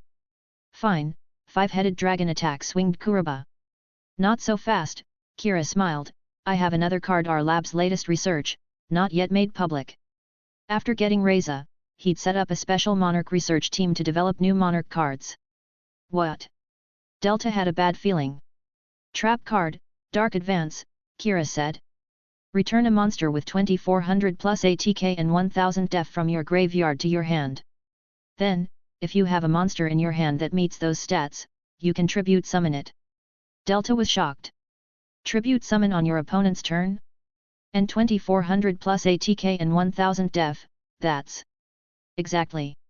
So I return Raza the Storm Monarch from my graveyard to my hand, Kira said calmly. Then I tribute Winged Kuriba to tribute summon. The Emperor of the Winds returns once more. Raza the Storm Monarch, summon. Winged Kuruba turned into golden motes and vanished. A green hurricane erupted into the sky, and the monarch appeared again in the storm. Raza the Storm Monarch, ATK 2400. Then, Raza's effect, on successful summon, return a card on the field to the top of the deck. Kira pointed at Delta's field. Return 5-headed dragon to the deck. Of course, since 5-headed dragon is a fusion monster, it goes to the extra deck instead. Raza's hurricane exploded, the green wind countering 5-headed dragon's elemental vortex, eventually swallowing the mighty dragon until it vanished in the storm. Delta opened his mouth but had nothing to say, only sadness, injustice, and frustration. Why? Again and again. He'd gone all out, performed above and beyond. Is this what they call unshakable fate? My turn, draw. Kira calmly drew, then waved his hand. I activate my last set card, Trap Card Conscription. Check the top card of your opponent's deck. If it's a summonable monster, special summon it to your field. If it's not, it goes to your opponent's hand. Delta. Still reeling from last turn, Delta nearly jumped up. What? Conscription? Check the top card of my deck, wouldn't that be? Come, let me see the top card of your deck, Kira smiled. You've got to be kidding me. Delta's face twitched. But even if he didn't move, the top card of his deck popped out and hovered in midair, displaying itself. Ha, my luck's great. Kira took the card and showed it with a grin. It's Darkstorm Dragon, and it can be summoned. Delta. He swore, never since his birth had he wanted to punch someone so badly. So, Darkstorm Dragon is special summoned to my field. Darkstorm Dragon, ATK 2700. Delta looked up at the monster given to him by his father, a symbol of all his expectations now standing against him. For a moment, he almost saw his father's shadow in the dragon. Standing there, facing him, with the same cold, knife-like gaze as in his memories. Delta opened his mouth again, but in the end just shook his head bitterly. Time to battle. Raza the Storm Monarch, Darkstorm Dragon direct attack, Kira ordered. Delta closed his eyes. Sorry, father. But I really did my best. But my opponent, he's not human. Chapter 263, A Life of Expectations. It was over. Delta lay on the ground, feeling like his body was floating in invisible water, drifting with the current, slowly sinking in the waves. The duel was over, along with his mission and his short life. It was his last duel, and definitely the most unforgettable. 4 devastating bounces in a row. His Darkstorm Dragon got bounced back 3 times, 5-headed dragon once. The Shadow Whirlwind never stopped, leaving him numb. But that wasn't the worst part. The final, most devastating blow was after all that, he got hit by conscription. Check the top card of your opponent's deck. If it's a summonable monster, special summon it to your own field. Of course, it was the freshly bounced monster. How could it not be a monster? NTRD from your own deck, can you believe it? Is this the evolved, latest and greatest cuckold form? Everyone knows the darkest monarch is Chaos the Shadow Monarch. Each monarch has a different attribute, and Chaos is the dark one. The Shadow Monarch should be the most evil, ruling the abyss. But after today, Delta thought otherwise. Looking at Raza on Kira's field, he felt that this was the real Shadow Monarch. What's Chaos? His little evil ways are nothing compared to you. Thinking back on this torturous duel, he suddenly realized it was just like his life. He spent his whole existence struggling in a fate that was already decided, just as short, just as full of torment. Especially at the end, when Darkstorm Dragon landed on Kira's field and struck the final blow, he truly saw his father in the dragon's breath. He seemed to see disappointment, blame, even disgust. As darkness took his vision, he felt like time was rewinding. Back to his creation, being made by his father, given intelligence and consciousness, trained with his brothers using different decks, learning and awakening more intelligence through duels. Soon, he stood out among his brothers and became the best. My son, I'm proud of you. That's what his father said. Soon, you'll be my right hand, the man said, patting him heavily on the shoulder. Don't let me down. I'll never let you down, he promised earnestly. Of course, that promise now seemed broken. He remembered how his brothers looked at him, mostly envy and admiration, as if he was carrying not just his father's hopes, but theirs, too. He was their role model, their best the one to serve their father on their behalf. But it was bitterly ironic. Though modeled after Seto Kaiba, Delta had never felt even a shred of ambition. No desire for power, or to take Kaiba Corp from Seto and stand on top of the world, or seek revenge. He thought the world was fine the way it was. The only thing that interested him was the Kaiba Land amusement park built by Seto Kaiba. Seto Kaiba is a murderer, the most heinous criminal, robber, and thief in history. The man would gather all the children, stand on stage, and denounce Kaiba's endless crimes. And he's the most absurd, too. Kaiba Corp was once the world's top company, leading in tech and weapons. But what did he do after taking it for himself? Built a Blue Eyes amusement park, made roller coasters? Why not start selling baby pacifiers too? His brothers all voiced their outrage, echoing their father. Only Delta muttered quietly, "Actually, I think Kaiba Land looks pretty fun." But maybe his father heard him. He looked up, annoyed. "Did you say something, Delta?" "Ah, no, father," Delta lowered his head. "I said you're right, Seto Kaiba is an unforgivable villain." The man nodded and said no more. But Delta never told anyone that he had a wish. Brief as his life was, he wanted to visit Kaiba Land once. That's the kind of weird AI Delta was. Created for revenge, the best among his brothers, yet deep down he just wanted to lie flat and do nothing. Even if he didn't do anything, just selling balloons in the park, watching kids climb the slides, hearing the cheers on the Blue Eyes roller coaster, that would be enough. But of course, that was a pipe dream. They were on opposing sides. His father and brothers shouted slogans about restoring the company, railing against the decadent, self-indulgent dictator, while he, his father's right-hand man, not only had no fighting spirit but even wanted to join the other side and have fun. What was that about? If you didn't want to fight, why did you gamble your life? Kira approached the fallen, disintegrating Delta and spoke calmly. Even as an AI, if you have self-awareness, you should know the value of being alive, right? Are you asking if I want to die? Of course not. Delta closed his eyes and smiled self-deprecatingly. That's why you humans will never understand. Our fate is decided from birth. What I want doesn't matter, my mission is to fight for father, and that's enough. Kira was silent for a moment. I think it's you who don't understand humans, he said softly. If you can understand this concept, you're more human than you think. Oh. Delta barely opened his eyes, confused. In this world, there are plenty of humans just like that, Kira said. Fighting for others' expectations, doing everything they can to become who they're expected to be, because that's what's been expected of them since birth, even if it's not what they want. Is that so? Delta closed his eyes again and smiled, exhausted. Then maybe I really am more human than I thought. But it didn't matter anymore. None of it mattered. He'd tried his best. Now he didn't have to fight anymore. Delta's body fully broke down, dispersing into data in the virtual space. Chapter 264, Restless Soul. Big Brother. Seto Kaiba walked out of the building and saw Mokuba hurrying up to him. Is it over? Did everything go smoothly? Mokuba asked anxiously. Humph. Kaiba raised his head and crossed his arms. Naturally. That's great. Mokuba let out a long sigh of relief. So at last, our grudge with that guy is finally settled, hey? Yeah. Kaiba nodded. As he spoke, he turned and took one last look at the company building behind him, with the huge sign Aak hanging overhead, a perfect mirror image of Kaiba spelled backward, a shadowy reflection attacking from his past. But nothing could stop him. Not the future, and certainly not the past. Now, it was all over. See? I told you Kira would be a big help. Mokuba grinned. Humph, I suppose he was of some use. Kaiba snorted.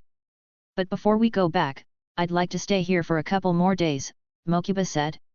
It's not every day we come here, so we should at least bring back some local specialties or something. Kaiba smiled. Whatever you want. With things resolved, within a month, the company called Aak was erased from the world by the power of Kaiba Corp, along with every trace of its mastermind.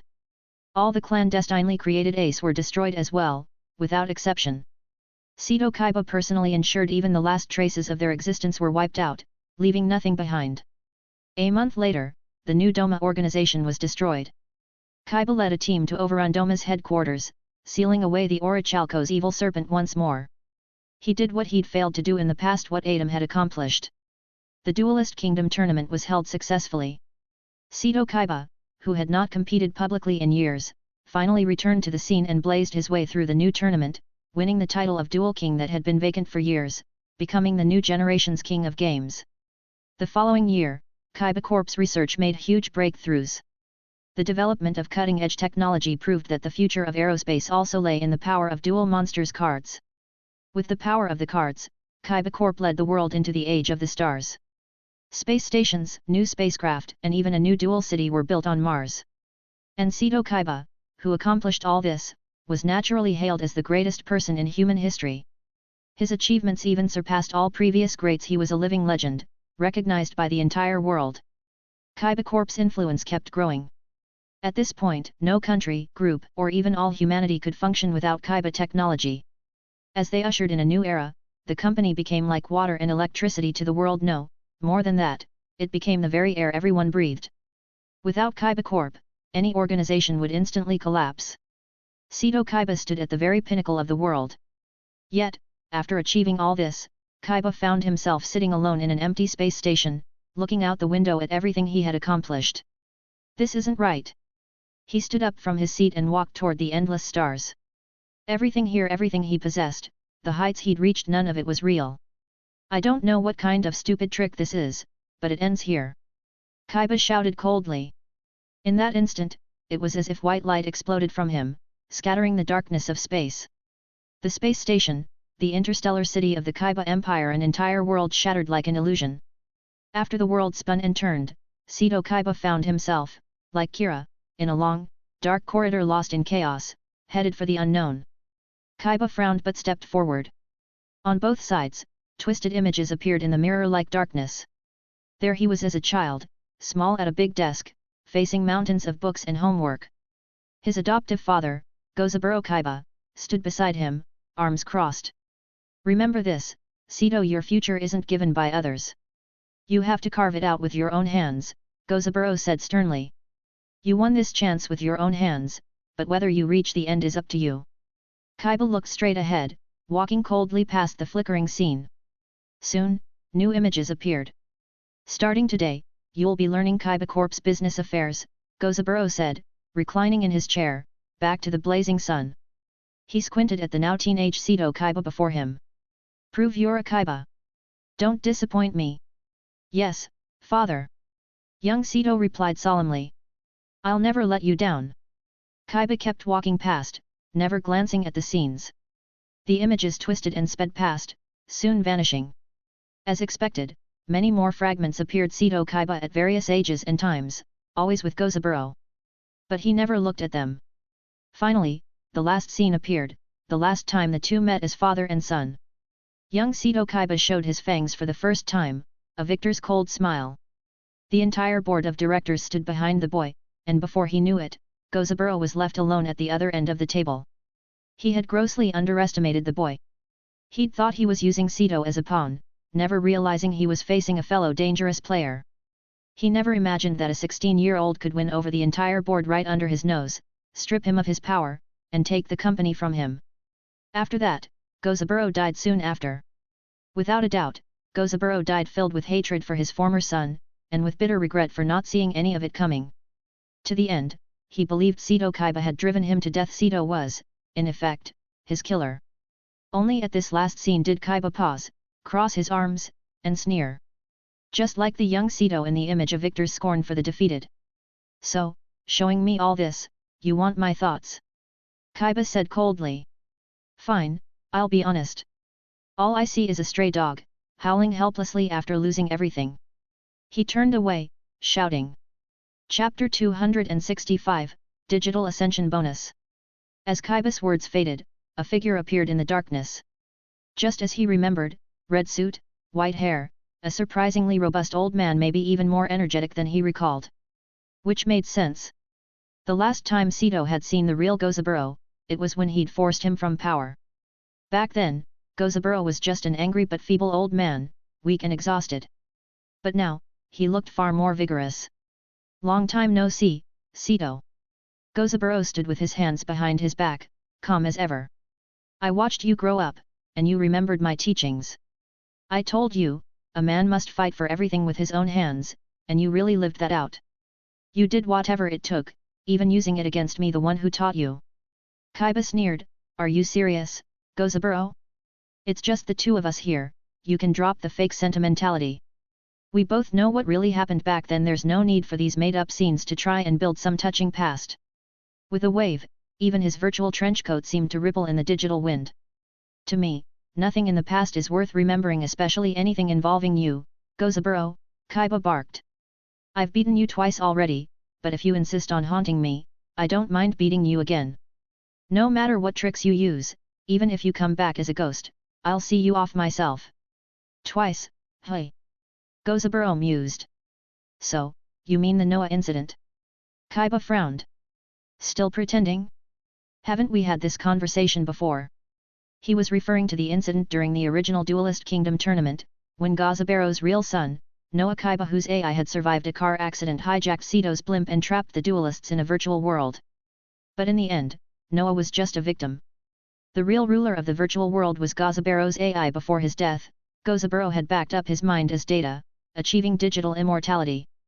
Not only that, Gozaburo's AI had evolved the ability to hack any firewall, roaming the internet at will. He'd calculated that, by using all of Kaiba Corp's military resources, he could take over the world in a month. Of course, that was naive. He'd only considered traditional weaponry, ignoring the new era's importance of dual monsters. He was doomed to fail. But that AI should have been destroyed, its server blown to bits by Kaiba Corp missiles. "What you saw was just an obsolete version of me," Gozaburo said with his hands behind his back. "And even that me never knew it." "What?" Kaiba frowned. "When Noah had his accident, Kaiba Corp's top scientists sealed him in the digital world. It was our first attempt, so the technology was unrefined."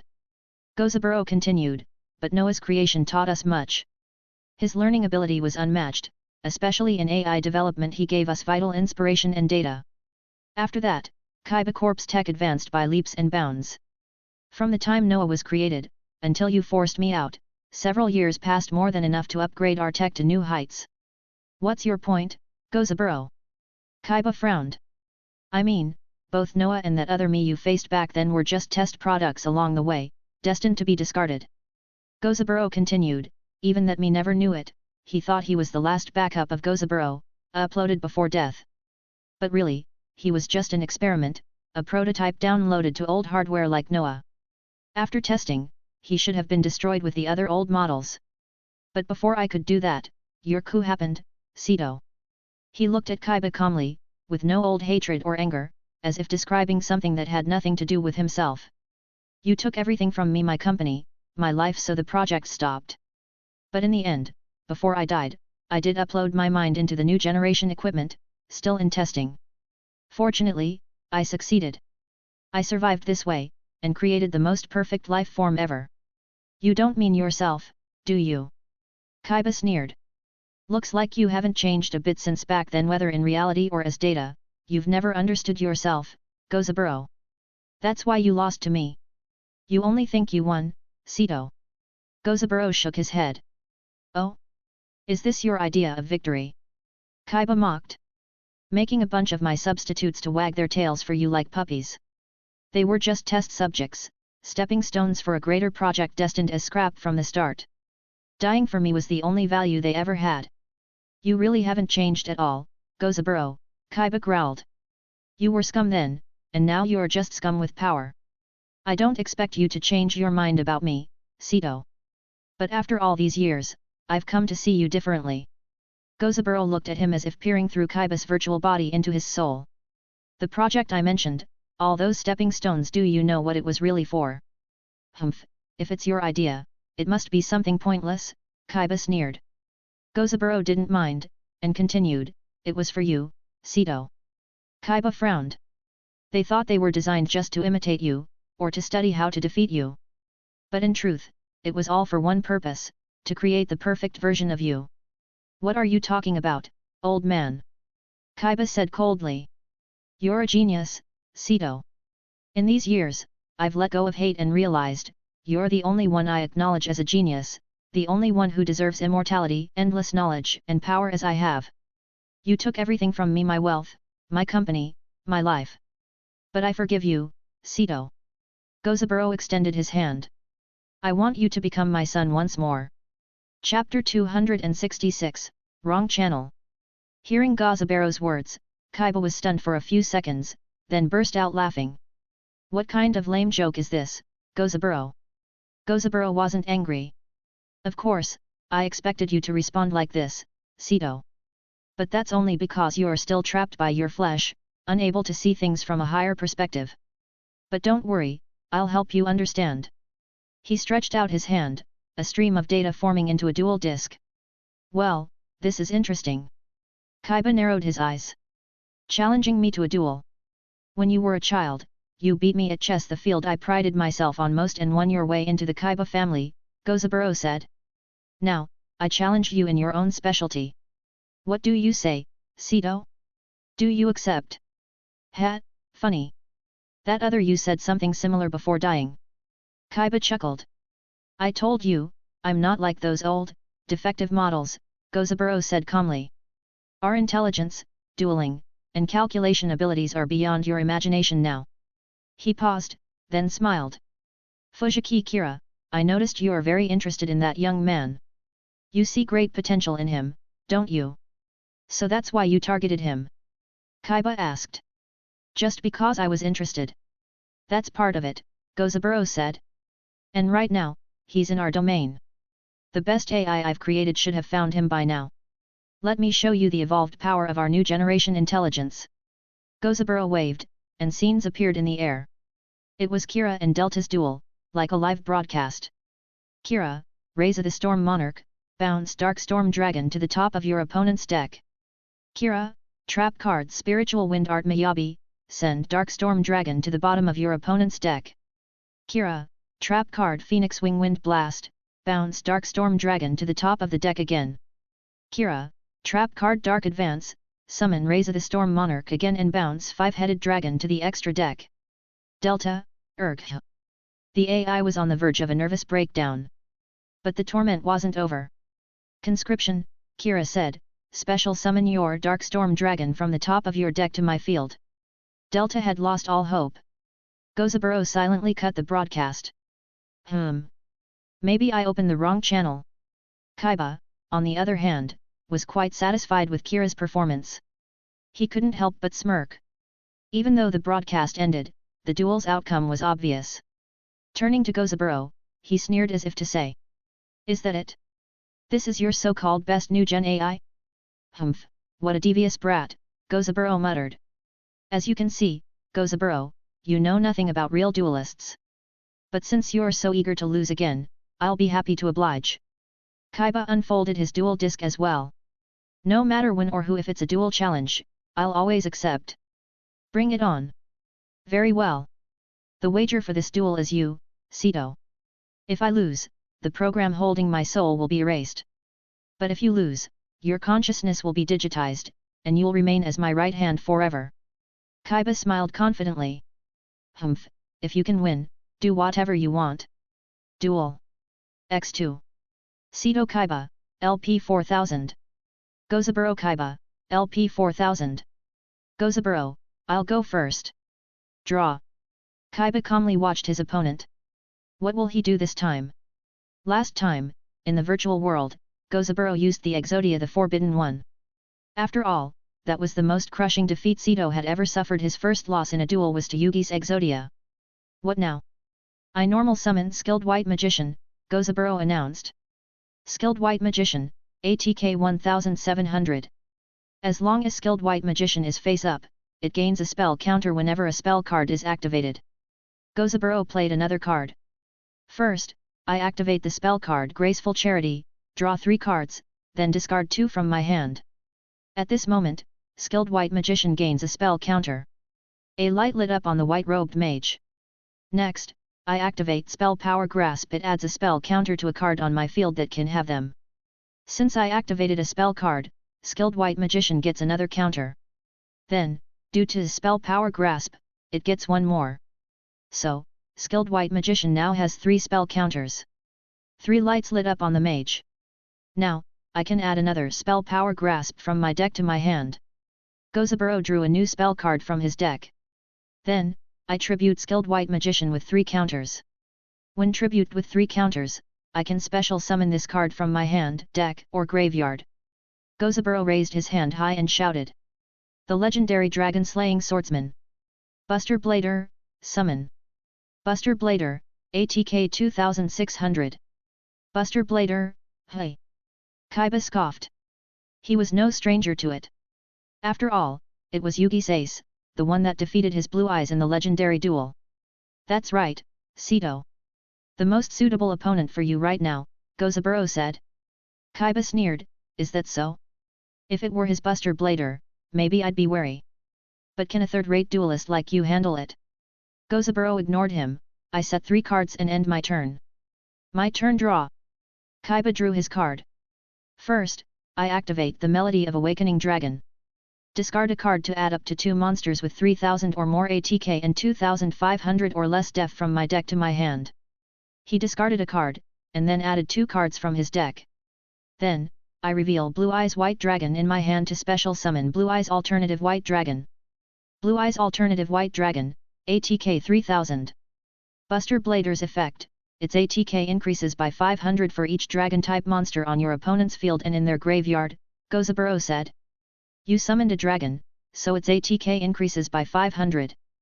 Buster Blader, ATK 2600 3100. No matter. Kaiba sneered. Alternative White Dragon's effect, once per turn, I can destroy an opponent's monster at the cost of giving up my attack. Even a dragon-slaying sword is useless in a third-rate swordsman's hand. Kaiba swept his hand. Buster Blader, get off the field. Then I activate my set card, Trap Card Skill Prisoner, Gozaburo said. Select a monster on your field this turn, its effects are negated. I use Skill Prisoner to protect Buster Blader. So, your alternative White Dragon's effect is negated. An invisible shield formed around Buster Blader. The alternative's blast crashed into the barrier and fizzled out. Looks like it won't be so easy, Sito, Gozaburo said. Your attack's blocked, and Buster Blader's ATK is now higher than Blue Eyes. Summoning more dragons will just make it stronger. So what will you do now? Chapter 267, The Value of the Past, Bonus.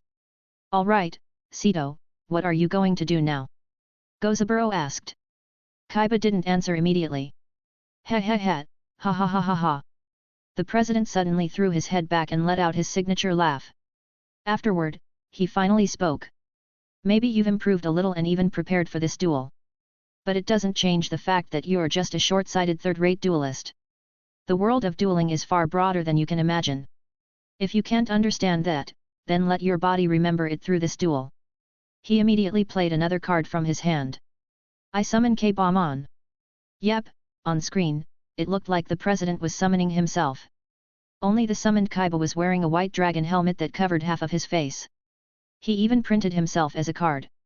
K-Bomb on, ATK 200. By tributing K-Bomb on, I can summon this card from my hand. Descend, my strongest servant through 3 millennia. Blue Eyes White Dragon, summon. Blue Eyes White Dragon, ATK 3000. And if Blue Eyes Alternative White Dragon is on the field or in the graveyard, it can be treated as Blue Eyes White Dragon. Kaiba declared.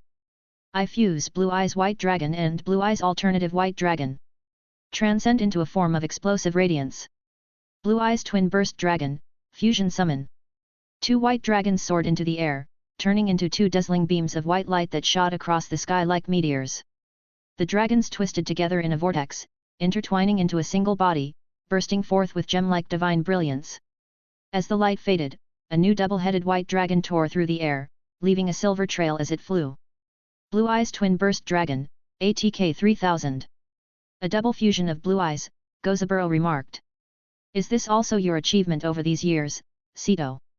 But then he changed his tone, however, because the number of dragon-type monsters has increased on the field and in the graveyard, Buster Blader's attack power has gotten even higher. Buster Blader, ATK 3100 ATK 4100. Battle. Kaiba said coldly, Blue Eyes Twin Burst Dragon, attack Buster Blader. Twin Burst Stream of Destruction. Both dragon heads opened their jaws, an endless white light blasted out like a storm. But Buster Blader showed no fear, sword in hand, his forceful sword aura clashing head-on with the light storm. Buster Blader's attack is higher, Gozaburo said. Seto Kaiba, LP 4000 LP 2900. Kaiba remained expressionless, but Twin Burst Dragon can't be destroyed by battle. And if this card's attack fails to destroy the opponent's monster, after the damage step, that monster is banished from play. He spoke in a deep voice. If it's not in that guy's hand, there's nothing to fear from Buster Blader. Disappear. The torrent from the white dragon grew more intense, quickly swallowing the swordsman until he twisted and vanished. So you managed to deal with Buster Blader, Gozaburo said, seemingly unfazed. End of battle phase, main phase 2. Kaiba continued, next, I activate the spell card trade-in, discard a level 8 monster from my hand, and draw 2 cards. I discard another Blue Eyes White Dragon from my hand and draw 2 cards. Kaiba drew 2 cards, then revealed another. Quick play spell card destruction, both players discard 2 cards from their hands and then draw 2 cards. After drawing, he picked out 2 more cards from his hand. I set 1 card in my back row. Finally, I activate the quick play spell Super Rejuvenation. At the end of this turn, for each dragon-type monster discarded from my hand or tribute this turn, I draw that many cards. This turn, I just discarded 3 dragons from my hand, so I draw 3 cards. Kaiba drew 3 cards. Gozaburo, the greatest regeneration of dragons. Indeed, just like you never giving up, no matter what blows you take or what situation you're in, you always find a way. It's just like super rejuvenation. Still talking nonsense at this point? You were never my father, Gozaburo. Never before, and never in the future. Kaiba cut him off impatiently. Stop wasting time. Draw your card. Ha, then it's my turn. Draw. Gozaburo chuckled lightly. You really are as aggressive as ever, Seto. Yes, for you, the past is nothing worth remembering, it's something you want to cut off and discard. I was the same, my past meant nothing to me. Only those who grasp the future can become kings, those who wallow in the past are cowards who can't face what's ahead. In that sense, we're very much alike, Seto. I'm nothing like you, Gozaburo, Kaiba said coldly. Won't admit it? Doesn't matter.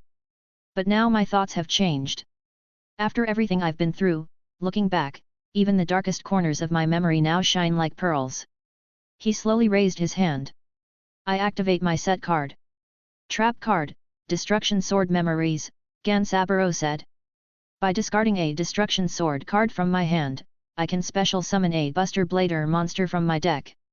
Gozaburo sent a card from his hand to the graveyard, and a golden light shot from his deck. I special summon this card from the deck. Show yourself.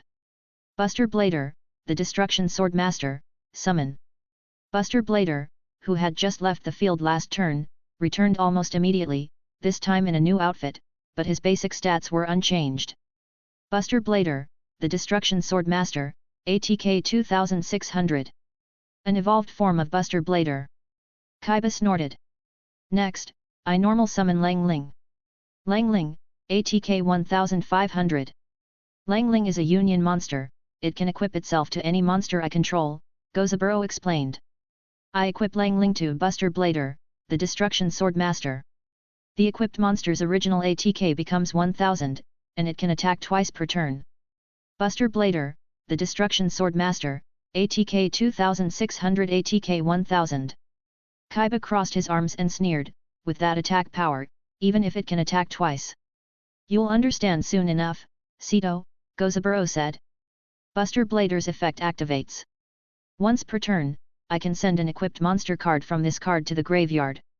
Then, all monsters your opponent controls with the same type as the sent monster are destroyed. Kaiba frowned slightly. Same type monster. So, I send Langling equipped on Buster Blader to the graveyard, Gozaburo said. Langling is a dragon, so all dragon-type monsters on your field are destroyed. The swordsman drew his dragon-slaying sword, and with a flash, swept across Kaiba's field like a hurricane, erasing the twin burst dragon in a single blow. Chapter 268, that's it? Bonus. A field wipe. Kaiba raised his arm to shield his face as the twin-headed white dragon was shattered and dispersed by the dragon-slaying blade. He clicked his tongue softly, humph, troublesome swordsman as expected. Looks like even though twin burst dragon can't be destroyed by battle, it's powerless against effect destruction, Gozaburo said. Before Buster Blader, the power of dragons is meaningless. Is that so? Kaiba slowly drew another card from his hand. You truly know nothing of the Blue Eyes' power today. When a level 8 or higher monster on my field is destroyed, I can special summon this card from my hand. Appear. Deep Eyes White Dragon. As if rising from the abyss of chaos, each scale glimmered like stars in the night sky. The radiant white dragon soared, letting out a piercing roar. Deep Eyes White Dragon, ATK 0. When this card is normal or special summoned, inflict 600 damage to your opponent for each dragon-type monster in each player's graveyard. Anime effect. The printed card's summoning condition was changed from level 8 or higher monster destroyed to Blue Eyes monster destroyed. The damage effect was also changed. The printed card deals damage equal to your own graveyard's dragons x 600, but the original anime version dealt damage based on both players' dragon monsters in the graveyards. Of course, Kaiba is using the anime version now. There are 6 dragons in my graveyard, and you have the just sent Lang Ling in yours, making a total of 7 dragons. So Deep Eyes White Dragon will deal you a total of 4,200 damage. Deep Eyes White Dragon spread its magnificent wings as if unfurling an entire starry sky. Shooting stars rained down like cannon fire, a finishing blow that would end the duel instantly if it went through. Nice counter, Sito. But my preparations for your counterattack were flawless, Gozaburo said. Counter trap damage polarizer. The effect damage is negated, and both players draw one card from their decks. A defensive shield appeared before Gozaburo. The meteor shower from Deep Eyes hammered the shield, flames surging skyward, but all the damage was blocked. Still alive, hey. Kaiba frowned, drawing a card. Then, Deep Eyes White Dragon's other effect, its attack becomes equal to that of a dragon in my graveyard. So it gains the ATK of a Blue Eyes White Dragon in my graveyard. Deep Eyes White Dragon, ATK 0 ATK 3000. You had a counter for Deep Eyes ready to block my second wave? Not bad, Sito. But as I said, my strategy is flawless. My duel goes even further. The Buster Blader combo earlier wasn't just to destroy your dragons. By sending Lang Ling to the graveyard as the cost, I now have a dragon in my graveyard as well. Kaiba narrowed his eyes. What are you scheming? Getting nervous? You should be. Because now, the conditions are set to summon the ultimate ace of this deck, the swordsman most dangerous to you and your Blue Eyes. Gozaburo raised his hand, his voice ringing out. From the graveyard, I activate the effect of the trap card Destruction Sword Memories. By banishing this card from the graveyard, I can banish monsters from either graveyard as fusion material to fusion summon the ultimate Buster Blader. The ultimate Buster Blader, hey. Kaiba's lips curled up. Interesting. After you see its power, you won't be so calm. Gozaburo raised his voice. I banish the second Buster Blader discarded by Graceful Charity on turn 1, and the Dragon Lang Ling from the graveyard, to fusion summon. When the dragon slaying swordsman and the power of the dragon combine, the inherited force of dragon destruction will awaken at last and shake the earth. Fusion summon. Buster Blader, the dragon destroyer swordsman. Fusion material, Buster Blader and any dragon-type monster. Only when he possesses the power of dragons is the dragon slayer truly complete. Energy waves became a storm, sword aura dominating the battlefield. Even the might of Deep Eyes trembled before it, its brilliance dimmed. The sword's shockwave tore the air and slashed the heavens. The swordsman, now in his ultimate form, descended with a dragon-slaying greatsword. Buster Blader, the dragon destroyer swordsman, ATK 2800. Dragon destroyer swordsman gains 1000 ATK for each dragon on your field and in your graveyard, Gozaburo said. You have 6 in your graveyard and Deep Eyes White Dragon on the field. So 7 dragons total, his ATK increases by 7000. Buster Blader, the dragon destroyer swordsman, ATK 2800 ATK 9800. And, as long as he's on the field, all opponents' dragons become defense position, and their effects can't be activated. Deep Eyes White Dragon, ATK 3000 Def 0. Kaiba glanced at the nearly 10,000 ATK ultimate swordsman, still standing with his arms crossed, expressionless. Still unfazed, hey. Fine, then I'll start by destroying your most prized white dragon. Gozaburo commanded. Buster Blader, the dragon destroyer swordsman, attack Deep Eyes White Dragon. The great sword slashed out, its light as if tearing through space. Even Deep Eyes could do nothing against the dragon-slaying force. And when he attacks a defense position monster, he deals piercing damage, Gozaburo said solemnly. Take 9,800 points of piercing damage. This ends here, Sito. Is that so? Kaiba replied coolly, then I activate the trap card Enchanted Javelin. When an opponent's monster declares an attack, I gain LP equal to that monster's ATK. Kaiba, LP 2900 LP 12,700. Boom. The blade fell, and Deep Eye's white dragon turned into a flash of white light and left the field. The domineering sword aura swept past Kaiba. Kaiba, LP 12,700 LP 2,900. Kaiba's data form flickered and distorted for a moment before returning to normal. But he stood unfazed, even with a sneer on his face. As if to say, that's it? Blocked it, hi, Gozaburo said. But at this moment, my Buster Blader, the Destruction Sword Master on the field also activates its effect. When an opponent's monster is destroyed and sent to the graveyard, that monster can be equipped to this card as an equip card. He pointed to Kaiba's field. Deep Eye's White Dragon, become my power and equip to Buster Blader. The translucent form of Deep Eyes appeared, its draconic soul forcibly attached to Buster Blader's sword.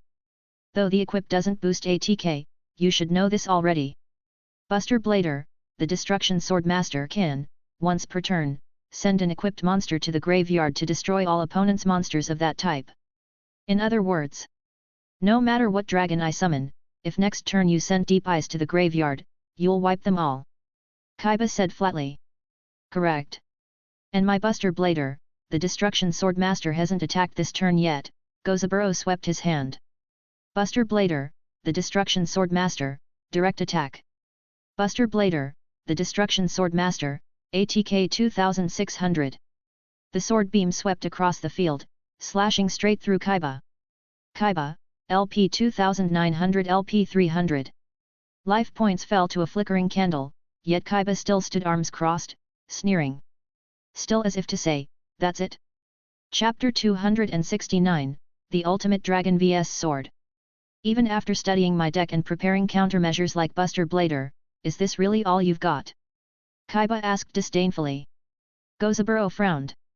Your white dragon has been crushed, and your LP is down to a mere 300, Gozaburo said. Your odds of winning are virtually zero. Oh? Care to bet on it? Kaiba responded. I beat you at the orphanage, and after all these years, the result won't change. This duel, and our grudge, will end in the next turn. Interesting. Gozaburo drew 2 more cards. Then show me how you plan to break this situation, Sito. I set a card and end my turn. My turn, draw. Kaiba declared. I set 3 cards, then activate the spell card of Demise. Draw until I have 5 cards in hand, but in 5 turns, at the next standby phase, I discard my entire hand.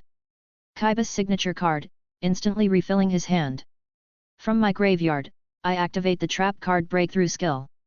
Kaiba said. By banishing this card from the graveyard, I negate an effect monster's effects until the end of the turn. I negate Buster Blader, the Dragon Destroyer Swordsman's effects. A vortex opened in the graveyard, the trap card flipped in midair, and energy chains shot toward Buster Blader, the Dragon Destroyer Swordsman. So that was the card you discarded for the Melody of Awakening Dragon? I see. As long as the monster's effect is negated, its anti-dragon suppression is useless, Gozaburo nodded. But as I said, I've prepared for everything. You think I'd let you get away with that? Gozaburo matched him move for move. Then I activate the effect of the trap card Destruction Sword Memories I discarded for Destruction Sword Flash, and that's now in the graveyard. Oh. You're not the only one who can activate graveyard traps, Sito, Gozaburo said. When Buster Blader is targeted by a spell, trap, or monster effect, banish this card from the graveyard to negate the activation and destroy it. He pointed to Kaiba's trap card. Negate and destroy breakthrough skill. The energy chains shattered instantly, the trap card exploded into fragments. Kaiba snorted, if that's all you have, you're not even worth defeating. He slapped down a monster card. I summon Exiled Force. Exiled Force, ATK 1000. By tributing Exiled Force, I can destroy a monster on the field, Kaiba said. Destroy Buster Blader, the Dragon Destroyer Swordsman. The Exiled Force charged like human bombs, swarming Buster Blader for a suicidal attack. Then from my graveyard, trap card skill prisoner. Gozaburo countered, banish skill prisoner from the graveyard, and for the rest of the turn, all effects targeting the selected monster are negated. Of course, I choose Buster Blader, the Dragon Destroyer Swordsman. Skill prisoner formed a shield around Buster Blader. The exile force self-destructed in flashes of light, but couldn't break through the barrier. Dragon Destroyer's suppression only works on dragons, but your deck isn't entirely dragons, Gozaburo observed. You think I wouldn't prepare for that? He looked Kaiba in the eye. Kaiba ignored him and waved his hand. Then, I activate my set card. Spell card Silent Doom, revive a normal monster from the graveyard in defense position. Shine again, White Dragon. Blue Eyes White Dragon, revived. Blue Eyes White Dragon, def 2500. Another Blue Eyes, hey. But Buster Blader's attack is based on the number of dragons on your field and graveyard. Reviving won't change that. You think that's what I'm after? Kaiba barked. Watch, this is Blue Eyes' true destructive power. Spell card Burst Stream of Destruction. If I control Blue Eyes White Dragon, destroy all monsters my opponent controls. The White Dragon opened its jaws, endless light formed a massive sphere, about to erupt. I see. Even if effects targeting Buster Blader are negated this turn, a full field nuke can't be stopped by skill prisoner, Gozaburo's eyes flashed. But as I said, my formation is flawless. You think I wouldn't anticipate this? I activate my set card, counter trap Huge Revolution is over. When an effect would destroy 2 or more cards on the field, negate the activation and banish that card. He pointed to Kaiba's spell. Negate and banish Burst Stream of Destruction. The storm ceased, and the white light vanished. The glow in Blue Eye's mouth faded, and the spell card disintegrated into light. I told you, my duel is perfect. Do you understand now, Sito? Gozaburo said. Can you still claim you'll end this duel this turn? Kaiba ignored him. Then I activate spell card Dark Factory of Mass Production, add 2 normal monsters from my graveyard to my hand. He retrieved 2 cards from the grave. Return 2 more Blue Eyes White Dragons to my hand. Now, the card I'll use is this. He raised his arm, flipping open his set card. Spell card Polymerization. Fuse the 3 Blue Eyes White Dragons from my field and hand. The mightiest dragon that evolved over 3 millennia. Neo Blue Eyes Ultimate Dragon, summon. 3 white dragons merged into a vortex, each becoming a pillar of white light. The beams intertwined, converging, and exploded into dazzling radiance, forming a magnificent scene against the black backdrop. From the endless white light, the legendary Ultimate Dragon emerged. Neo Blue Eyes Ultimate Dragon. The Ultimate Dragon Slaying Swordsman faces the Ultimate Dragon. Chapter 270, The Strongest Dragon. Still can't let go of your obsession with Blue Eyes Ultimate Dragon, Sito. Gozaburo spoke lightly, then suddenly raised his voice and shouted. But even the Ultimate Dragon cannot break free from the shackles of the dragon type. With Buster Blader, the Dragon Destroyer Sword's effect, even the Ultimate Dragon must remain in defense position. Neo Blue Eyes Ultimate Dragon, def 3800. You've summoned your strongest monster. Looks like this is your limit, Sito, Gozaburo said. In the end, you still can't break through. Kaiba, I activate the spell card Advance Draw. By tributing a level 8 or higher monster, I draw 2 cards from my deck. My tribute will be. He pointed at his own field. Neo Blue Eyes Ultimate Dragon. Gozaburo. What's the point of going through all that trouble to summon the Ultimate Dragon, only to immediately tribute it? Yet, the 3-headed white dragon had already vanished in a flurry of light, and Kaiba drew 2 cards. Gozaburo frowned. What are you planning, Sito? You're thinking, what are you planning, Sito? Kaiba said. Gozaburo showed a surprised expression. Frustrated? Confused? Kaiba folded his arms and sneered smugly. That's why I said, you only think you've evolved, but it's not true at all, Gozaburo. You could never read my tactics back then, and nothing has changed now. This duel has long since fallen into my rhythm. You're just one step away from defeat. You're just too slow to realize it. What?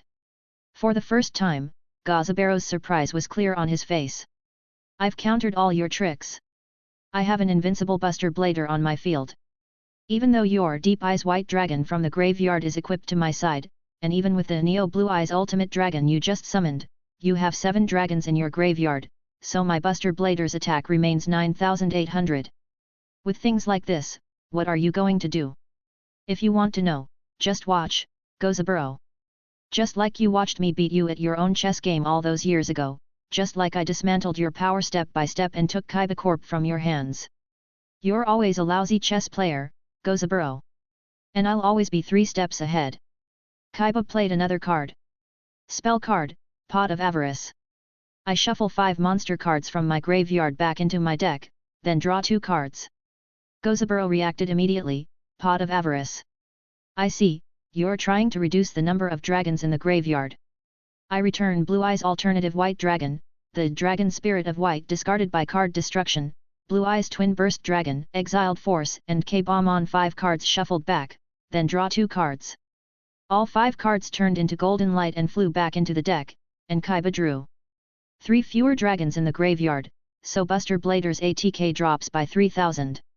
Buster Blader, the Dragon Destroyer Swordsman, ATK 9,800 6,800. Gozaburo frowned. But even so, it's still 6,800 ATK. But he quickly realized something was off. If you chose to shuffle back 5 dragons, you could have dropped Buster Blader's ATK by 5,000. Why only 3? Spell card, Dragon's Mirror. Kaiba declared. By banishing the fusion materials from my graveyard, I fusion summon a dragon monster. A burst of white light in his graveyard, and 3 cards popped out, which Kaiba took in hand all at once. I banish 3 Blue Eyes White Dragons from my graveyard for another fusion. Gozaburo was shocked, but your Blue Eyes Ultimate Dragon is already in the graveyard. Kaiba ignored him, continuing, the strongest, most ultimate dragon in history, transcending time and space, now descends here. Blue Eyes Ultimate Dragon, summon. 3 white dragons appeared once more, their bodies merging in a radiant light, bursting with dazzling brilliance. The dragon's roar thundered, shaking the heavens and earth, nearly blowing the clouds apart. Blue Eyes Ultimate Dragon, ATK 4,500. Gozaburo frowned, you've even given up on the evolved form of Ultimate Dragon. Why summon this outdated version now? And as long as it's a dragon, it'll be forced into defense position by Buster Blader, and its effects can't be activated. Is that really true? Kaiba smirked with arms crossed. What? Gozaburo frowned. The graveyard effect of Neo Blue Eyes Ultimate Dragon, Kaiba said calmly. As long as this card exists in the graveyard, your own Blue Eyes Ultimate Dragon cannot become the target of your opponent's spells, traps, or monster effects, and isn't affected by any of your opponent's card effects. Anime effect. Gozaburo. So it was hiding such a power all along? Impossible. Gozaburo's eyes widened, staring at the ultimate white dragon. It can't be targeted by effects, nor affected by any effects. Has Blue Eyes Ultimate Dragon even surpassed the gods now? Gozaburo looked pale. But, although banishing 3 Blue Eyes White Dragons will lower Buster Blader's ATK by 3,000, you've now got another Blue Eyes Ultimate Dragon on the field. With Neo Blue Eyes Ultimate Dragon still in your graveyard, Buster Blader's ATK still increases by 2,000. Buster Blader, the Dragon Destroyer Swordsman, ATK 4,800. Gozaburo, even if Ultimate Dragon is immune to Buster Blader's effect, its ATK still isn't enough. I activate my final set card. Kaiba ruthlessly interrupted, flipping up the last face-down card he'd set earlier. Equip spell, Megamorph. If my life points are lower than yours, the equipped monster's ATK becomes double its original. Kaiba pointed to his field's strongest white dragon. Because of Neo Blue Eyes Ultimate Dragon in the graveyard, my Ultimate Dragon can't be targeted or affected by your effects, but can still be affected by my own cards. So I equip Megamorph to Blue Eyes Ultimate Dragon, doubling its ATK. Blue Eyes Ultimate Dragon, ATK 4,500 9,000. 9,000 ATK. Gozaburo's face darkened. 9,000 attack, immune to targeting and all effects. How do you even fight that? I've long since surpassed the past, Gozaburo, and I'll keep moving toward the future. Kaiba shouted. You wanted to defeat me with absolute dragon suppression? My white dragon will break through with 100 times more power. Rest in peace, bring your obsession and wild ambitions to the grave. Kaiba waved his hand, giving the final attack order. Blue Eyes Ultimate Dragon, Attack Buster Blader, the Dragon Destroyer Swordsman. Ultimate Burst Stream. The 3 dragon heads released their ultimate breaths simultaneously, merging into a storm of light. The so-called Ultimate Dragon Slayer couldn't withstand the might of the strongest dragon. The waterfall of light swept over him, breaking his sword and armor apart. The torrent continued, engulfing Gozaburo as well. Sito aaaa. Gozaburo howled in despair. Thanks for listening.